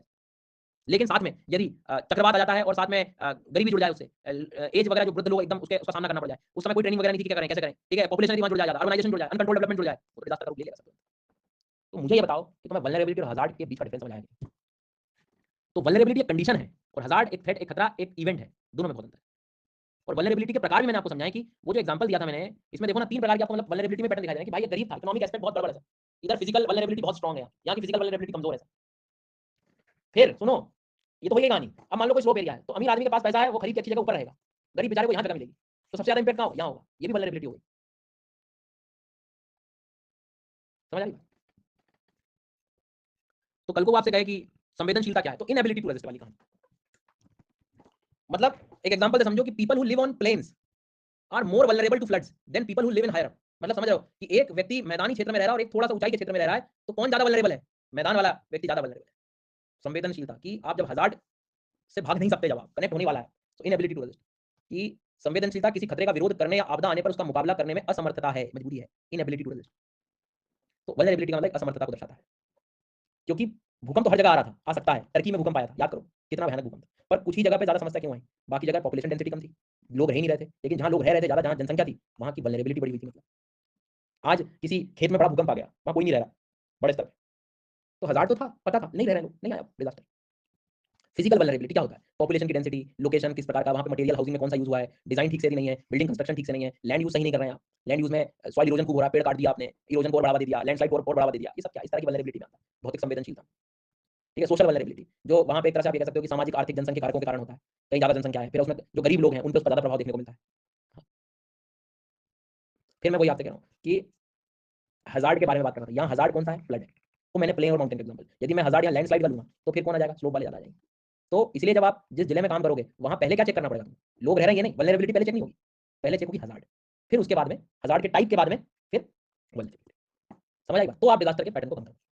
ऐसी इकोनॉमिक वल्नरेबिलिटी है कि वहाँ के लोग जो हैं किस तरह के इकोनॉमिक स्टेटस पे रह रहे हैं, क्या रिसोर्सेज है भी कि नहीं, अपने आप को रोकने के उसमें उनके पास संसाधन है कि नहीं, वो कब आएंगे? आपके पास अच्छे इंजीनियरिंग स्ट्रक्चर्स, इंजीनियरिंग मेजर्स के साथ आप काम कब कराओगे? पैसा होगा, संरचना ही नहीं मिल पा रही है, इंजीनियरिंग मोबाइल ठीक से नहीं है, तो क्या होगा? देखो, कंट्री का वल्नरेबल होना बहुत बुरी बात है। लोग तक चल जाएंगे, जब पूरी कंट्री ही ऐसी हो जाएगी तो बहुत गरीब देश है, जैसे आप अफ्रीका के रीजन में जाओगे तो वहाँ लोगों की वल्नरेबिलिटी नहीं गाओगे, वहाँ तो कंट्री की वल्नरेबिलिटी को दर्शाओगे, रिसोर्सेज नहीं सब एक जैसे बैठे। तो इकोनॉमिक वल्नरेबिलिटी एक कंट्री का रूप ले सकती है। फिर एनवायरमेंटल वल्नरेबिलिटी, तो मतलब अपने से कल को कोई मेंस में क्वेश्चन पूछेगा तो आज अपन कम से कम उस लेवल पे क्लियर तो हो चुके हैं कि सर जी ये 2019 का क्वेश्चन था, देखो discuss different types of vulnerability with reference to disasters. तो एटलीस्ट अपन समझ में तो आ गया। एग्जांपल के साथ अपन दे सकते हैं कि भाई लैंडस्लाइड में भारत का ये क्षेत्र जो है इस तरह की वल्नरेबिलिटी का शिकार है, फिजिकल वल्नरेबिलिटी में ये रीजन आते हैं, इकोनॉमिक एस्पेक्ट में आप थोड़ा सा पॉवर्टी वगैरह को दिखा के विदर्भ रीजन का एग्जांपल, ये अब जनरल हो जाएगा सवाल। ये सवाल अब बिल्कुल आम भाषा वाला सवाल हो गया। क्यों? क्योंकि आप अंदर क्लियर हो कि भाई ये होता क्या है वल्नरेबिलिटी। अब आप पहला स्टेटमेंट पढ़ो इसी क्वेश्चन का, तब आपको उसका एसेंस समझ आ जाएगा। Vulnerability is an essential element for defining disaster impact. कितनी सही बात है कि वो वल्नरेबिलिटी, अभी जो आपने बोला था 1 2 3 में से 1 में ज्यादा डिजास्टर आएगा, 3 में फिर कम आएगा और 2 में सबसे कम, क्योंकि आपने वल्नरेबिलिटी को पहचान लिया कि कहां पर कितनी संवेदनशीलता, कौन मजबूर कितना है, वो तुम्हें पता यदि लगा तो तुम डिजास्टर के इंपैक्ट को जान पाओगे। समझ आ गई बात? अब वल्नरेबिलिटी को भी कैसे चेक करोगे आप? तो वल्नरेबिलिटी को हम लोग थोड़ा-सा of course as a DM के रूप में भी आप देखोगे, तो वहाँ पे आप सारी अप्रोच अपनाओगे, साइंटिफिक अप्रोच भी अपना सकते हो, पॉलिसी अप्रोच भी अपना सकते हो, कि साइंटिफिक में आप सारी चीज़ें देखोगे, सारा कैलकुलेशन देखोगे, ऑब्जर्वेशन करोगे, हज़ार्ड ज़ोनेशन मैपिंग, हज़ार्ड वर्ड भी उसमें हज़ार्ड ज़ोनेशन मैपिंग का भी आप यूज़ करोगे, उसके बाद चीज़ें आएँगी। तो मुझे नहीं लगता इस क्वेश्चन को आपको समझने में कोई दिक्कत होने वाली है। इसी स्लाइड के आखिरी में मैंने पूरा वल्नरेबिलिटी के बारे में लिखा हुआ है, डिफरेंट टाइप ऑफ वल्नरेबिलिटी, विभिन्न प्रकार की संवेदनशीलता, ठीक है? फ्लड, अर्थक्वेक के साथ क्या-क्या चीज़ें और हो सकती हैं, 2 अप्रोच से आप क्या कर सकते हो, सारी चीज़ें बताई। तो मेरा मतलब है इसको कभी आप लिख सकते हो, अभी सैंपल लिखने में मुझे नहीं लगता कोई दिक्कत होनी चाहिए। तो हमने पढ़ लिए 2 शब्द, ठीक है? Now coming to the third term, risk. Risk क्या होता है? रिस्क जोखिम जिसे हम कहते हैं। हुँ। तो ऐसा माना जाता है, जब आप डेफिनेशन पढ़ोगे तो शायद आप लोग भी बता सकते हो कि हज़ार्ड और वल्नरेबिलिटी का जो गुणा है, मल्टीप्लिकेशन है। अब फ़ील करना है ना, रटना मत। हज़ार्ड और वल्नरेबिलिटी का जो गुणा है, उतना ही रिस्क है। तो खुद भी सोच लो, कोई बाढ़ वाली जगह थी, ठीक है? लेकिन वहाँ वल्नरेबिलिटी कम थी, मतलब लोग ज़्यादा नहीं रह रहे थे, तो रिस्क भी क्या हो जाएगा? कम हो जाएगा। लेकिन हज़ार्ड जो था, भूकंप का था, बहुत ज़्यादा था और लोग भी बहुत ज़्यादा वहाँ रह रहे हैं, तो रिस्क भी वहाँ पर क्या है? ज़्यादा है, जोखिम भी ज़्यादा है। दिल्ली का उदाहरण ले लो, दिल्ली भूकंप के हाइली प्रोन, भूकंप वाले क्षेत्र में बसा हुआ है, हज़ार्ड ज़्यादा है, बहुत जनसंख्या है, मतलब आपने वहाँ की फिजिकल वल्नरेबिलिटी को बढ़ा लिया है, वल्नरेबिलिटी बहुत ज़्यादा है, डेंसिटी ज़्यादा है, तो मतलब रिस्क भी ज़्यादा है। तो रिस्क को कम करने के लिए आप हज़ार्ड पे काम नहीं करोगे, आप किस पे काम करोगे? वल्नरेबिलिटी पे। समझ आई बात? तो जोखिम का मूल्यांकन किस प्रकार किया जाता है? खतरे की संभावना का गुणा किया जाता है संवेदनशीलता की दर। जो बढ़ेगी, उतना ही आपका जोखिम भी बढ़ेगा। इस तरह से ये डायग्राम आपको बहुत मदद करेगा कि डिजास्टर का मतलब क्या होता है। तो हज़ार्ड और वल्नरेबिलिटी और रिस्क, ये तो समझ में आ गया रिस्क वाली कहानी। एक्सपोज़र यहाँ हम जोड़ते हैं कि खतरा भी था, लोग भी रह रहे थे। जब तक ये एक्सपोज़र में नहीं आएँगे, आपस में कनेक्ट नहीं होंगे, ये आपस में कनेक्ट नहीं होंगे, एक्सपोज़र नहीं आएगा, जनसंख्या उसके साथ जुड़ेगी रूप में भी। खतरा है, पेड़ लगे हैं, भूकंप आ सकता है, पेड़-पौधे लगे हैं, वन्यजीव हैं, तो हज़ार्ड भी है, वल्नरेबिलिटी भी है। पर अभी भूकंप आएगा नहीं, जब ये कॉन्टैक्ट में आ गए, दोनों चीज़ एक साथ हो गई, एक्सपोज़र हो गया उनका, तो फिर आप डिजास्टर की तरफ जाओ। एक-एक शब्द को समझने का प्रयास करते हैं। हज़ार्ड क्या है? नेचुरल मैन मेड फिनोमेना जो बताया था मैंने, भूकंप ये वो सब। वल्नरेबिलिटी क्या? वल्नरेबिलिटी क्या? इनएप्रोप्रिएट बिल्ट एनवायरनमेंट, मतलब समझ गए? घर ठीक से नहीं बना, लोग रह रहे हैं, ज़्यादा जनसंख्या में रह रहे हैं, गरीब हैं, पैसा नहीं है। इनेबिलिटी टू रेजिस्ट वाली बात, मजबूर हैं वो, लैक ऑफ रिसोर्सेज। एक्सपोज़र का मतलब क्या? पूरा बड़े स्तर पे अर्बनाइजेशन कर दिया है आपने, अनप्लान्ड डेवलपमेंट है, जनसंख्या, अब ये सब कनेक्ट हो गई एकदम। रिस्क में क्या? सीधी-सी कहानी, रिस्क को आपको कम करना है, तो आप क्या करोगे? सेफ्टी बढ़ाई आपने, ठीक है? वल्नरेबिलिटी को जो है कम किया, इसको जितना आप कम करोगे उतना रिस्क कम हो जाएगा, और ये रिस्क कम हुआ मतलब डिजास्टर भी कम हो जाएगा। और बार-बार आप नहीं कहते, हर जगह तो जोड़ते रहते हो, कहीं भी कंक्लूजन में। एक्सपोज़र फिर से बता दीजिए। कोविड, कोविड में 10 लोग थे, एक कोविड गाई ये था, इसके एक्सपोज़र में जो जाएगा, देखो खतरा भी है, जनसंख्या भी है, जो इसके पास जाएगा खतरा हो तो वो एक्सपोज़र मतलब संपर्क में आना, इन कॉन्टैक्ट विद। समझ आ गई बात? लिंक बनाने वाली बात है। अब हम बार-बार एक टर्म यूज़ करते रहते हैं, कौन सा वाला? कैपेसिटी बिल्डिंग करनी पड़ेगी, कैपेसिटी बिल्डिंग करनी पड़ेगी, क्षमता का विकास करना पड़ेगा। जी हाँ, देखो ये एक्सपोज़र कोई वर्ड मेंशन नहीं है कहीं भी डिजास्टर मैनेजमेंट में। ये सिर्फ मैं आपको एक्स्ट्रा एक और कनेक्टिविटी के लिए लाया हूँ। तो मैं इसको नीली ऐड करना है ना मत करना। मेन चीज़ ये 2 है। मैं आपसे फिर कह रहा हूँ, इन दोनों का करीब आना, अब करीब आना मतलब समझ रहे हो ना, जुड़ना, इसलिए मैंने एक्सपोज़र वर्ड लिखा है, तो वो डिजास्टर है, ये मैं आपसे कहना चाहता हूँ। ठीक है, आ गई बात समझ में? मतलब सीधी-सी बात है, कोविड आया दैट इज़ हज़ार्ड, सब लोग रह रहे हैं, वो वल्नरेबिलिटी भी हो गई। लेकिन जब तक एक्सपोज़र नहीं होगा, उसके साथ वो जुड़ेगा नहीं, तब तक थोड़ी आप डिजास्टर बोलोगे भैया, ये मैं कहना चाह रहा हूँ। ठीक है? अब देखो भूकंप आया, भूकंप में ऐसा तो होता नहीं है कि सारे चले गए, एक भी नहीं बचा। नहीं, जो जिस वल्नरेबिलिटी के साथ एक्सपोजर में गया है, तो जिस पे खतरा है, जो एक्सपोजर में गया, उसी के लिए डिजास्टर हुआ। ऐसे रेट कम ज्यादा हो सकता है उसका। तो ये चीज आपको समझिए। अब मेरी बात ध्यान से सुनना। कैपेसिटी, क्षमता मतलब क्या? इस चीज आपके पास, मतलब आपके पास रिसोर्स है कि नहीं, आपके पास स्ट्रेंथ है कि नहीं, आपके पास प्रिवेंशन की व्यवस्था है कि नहीं, आप रिकवर कर सकते हो कि नहीं। उदाहरण के लिए दे रहा हूँ, है ना, एक एग्जांपल दे रहा हूँ, मुझे बताना, यदि मैं लोगों को संसाधन देने लगूँ कोस्टल रीजन में, अच्छे घर बनाने लगूँ, उनको थोड़ा दूर, सुनामी का जितना एरिया उससे दूर रख के उनको अच्छे घर बनवा दूँ, ठीक है, मजबूत घर बनवा दूँ, ठीक है, संसाधन दे दूँ, शिक्षा दे दूँ, स्किल दे दूँ, मतलब क्या कर रहा हूँ? वल्नरेबिलिटी को मैं क्या कर रहा हूँ? कम कर रहा हूँ। तो वल्नरेबिलिटी को जब मैं कम करूंगा तो मेरा रिस्क कम होगा, रिस्क कम होगा तो मेरा डिजास्टर कम होगा। और ये तभी कम हो सकता है जब मैं कैपेसिटी बढ़ाऊंगा। कैपेसिटी को यदि मैं बढ़ाऊंगा तो मेरा वल्नरेबिलिटी जो है वो क्या हो रही है? वल्नरेबिलिटी, कैपेसिटी मतलब सारे संसाधन, तो वल्नरेबिलिटी कम हो जाएगी। हज़ार्ड को तो मैं कुछ कर ही नहीं सकता था। जी हाँ, इस चीज़ का मतलब ये हुआ कि एक भी चीज़ यदि इसमें से कम हुई तो मेरा रिस्क भी कम हो जाएगा। तो इन इक्वल टू डिजास्टर भी मेरा क्या हो जाएगा? कम। तो कैपेसिटी बिल्डिंग का मतलब समझना कि उसका सीधा कनेक्शन रिस्क से होता है, कि कैपेसिटी को बढ़ाना मतलब रिस्क को कम करना, रिस्क को कम करना मतलब वल्नरेबिलिटी को कम करना, वल्नरेबिलिटी को कम करना मतलब ओवरऑल डिजास्टर को कम करना। So what is capacity? It refers to the resources, means, strength available in household and communities to cope up with, prepare for, prevent, mitigate and recover quickly for the disaster. उन संसाधनों, उन शक्तियों से हैं जो घरों और समुदाय में आपदा से निपटने, तैयारी करने, रोकने, कम करने, रिकवर करने, उबरने से, उन मतलब इनसे क्या करना? वल्नरेबिलिटी को कम करना। तो हम ओवरऑल हमारे जो डिजास्टर है उसको कम कर सकते हैं। तो प्रभु मुझे आप ये बताएंगे अब कि हमें टर्मिनोलॉजी समझ आई कि नहीं? टर्मिनोलॉजी बहुत जरूरी थी समझना। हमें डिजास्टर अलग चीज होती है, हजार, और जब मान लो लेट्स तो जो मतलब जो में सब भूल गए कभी, ये डायग्राम ब्रह्मास्त्र मिटा के लिए, इसको जब भी पढ़ोगे आप ये तुरंत समझ में आ जाएगा। इसको बढ़ा दो, इसको बढ़ा दो, तो ये दोनों क्या हो जाएंगे? रिस्क का बड़ा हो जाएगा जब भी इसको पढ़ोगे। आज आपको ये समझ आ गया कि हज़ार्ड मैपिंग क्यों जरूरत है। आज आपको समझ आ गया कि वल्नरेबिलिटी कितने प्रकार की होती है। मतलब फाइनली कोई ऐसा कहता है कि डिजास्टर मैनेजमेंट में वल्नरेबिलिटी एटलस बनाइए, इसका मतलब क्या? किसी जगह पे हज़ार्ड के कॉम्बिनेशन में बनेगा वो, कि कहां पर कितने लोग रह रहे हैं, कहां पे, तो आप डिजास्टर को पता कर पाओ। हाँ, रिस्क और डिजास्टर में डिफरेंस क्या है, एक्सपोजर वाले टॉपिक से नहीं समझ में आया। अब तुम मुझे एक बात बताओ बेटा, कि जैसे अब इसको हम कहते हैं एक बड़ा सा गड्ढा खोदना, खुद जाके बैठ जाना और कहना कि मैं कंफ्यूज हो गया, अननेसेसरी। तुम कुछ मत सोचो, तुम एक्सपोजर छोड़ दो बेटा, तुम पहले देखो कि तुम्हें दो चीजें समझ आएगी नहीं। दो चीजें समझ आएगी कि नहीं, मतलब ये कि अर्थक्वेक, सुनामी, फ्लड, ये एक हज़ार्ड होता है, और लोग वहां रह रहे हैं या मजबूरी में रहना या इनएबिलिटी टू रेजिस्ट, वो वल्नरेबिलिटी। इन दोनों का जब समावेश होगा, जुड़ेंगी, आपस में कनेक्ट होंगी, तो डिजास्टर बनेगा। ठीक है, अब इसमें क्या हो रहा है कि कितने स्तर पर जुड़ेंगी, कितने मल्टीप्लाइंग इफेक्ट में जुड़ेंगी, वो रिस्क हो गई उसकी। मान लो कि जो है, मैं वो डायग्राम से मैं आपको वही तो समझा रहा था उस टाइम, ये वाले में देखो, इसमें इसमें रिस्क क्या है? कम है। इसमें रिस्क थोड़ी ज्यादा है, और इसमें रिस्क क्या है? और ज्यादा है। तो जितनी अभी रिस्क होगी, लेकिन जब तक एक्सपोजर नहीं होगा तब तक डिजास्टर नहीं है। डिजास्टर सबसे एंड है। तो जब एज अ डीएम पहला क्या काम करते हो? आप हज़ार्ड चेक करते हो, फिर देखते हो कि वल्नरेबिलिटी है कि नहीं। उससे आपको क्या पता लग जाएगा कि रिस्क बड़ा है कि छोटा है। किस चीज का रिस्क? डिजास्टर। सब कनेक्टेड है, सब बिल्कुल, एनिमल, प्लांट, बायोडाइवर्सिटी सब कुछ करते हैं। ऐसा नहीं कि इंसान स्वार्थी है तो बोले, तो डिजास्टर मैनेजमेंट में सब आता है, सारी चीजें। तो मतलब हमने कई बार देखे तो कहानी कैसे शुरू करी। कई बार scholars disaster, natural hazard word भी यूज कर लेते हैं उसको, क्योंकि हज़ार्ड समझ गए आप, खतरा वहीं से शुरू हुआ था।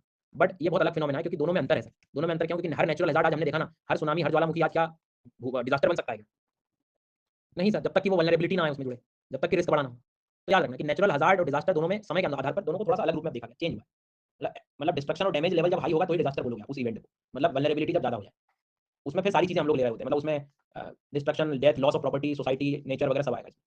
नेचुरल हज़ार्ड के एग्जांपल क्या हो सकते हैं? एक्सट्रीम वेदर कंडीशन और ये सारी चीजें।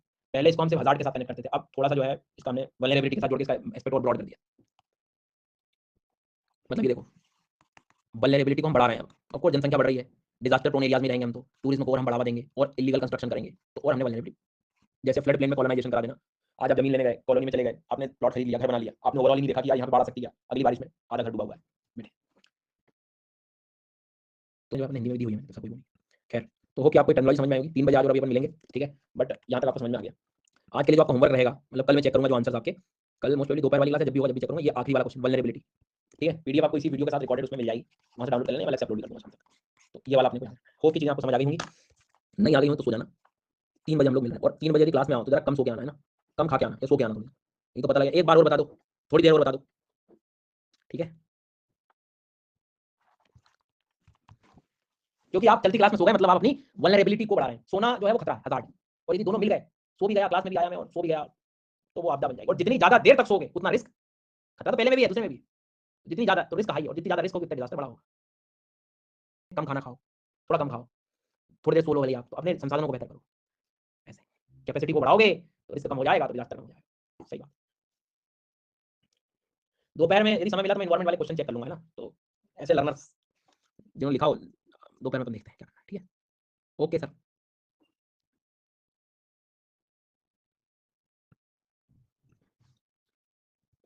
डीएम वाले भी कर दो ना, कोई दिक्कत थोड़ी है। पिछली बार के मैं चेक कराना, लिखे गए सेम लिखे गए, दोबारा ले लेंगे सर से ज्ञान, मैं पकड़ में जाता है मेरे क्वेश्चन। हाँ, लिखो तो ही देना। सब ज्योग्राफी वोग्राफी सब पे चेक कर लूंगा, तुम दिन में ले आना। बिल्कुल, सबकी अलग-अलग वल्नरेबिलिटी, कोई कंक्रीट वाला घर बना रहा है, कोई लकड़ी वाला बना रहा है। बिल्कुल सही कह रहे हो तुम। इसलिए तो हमने अलग प्रकार की वल्नरेबिलिटीज़ पढ़ी है। आएँ, चलिए धन्यवाद।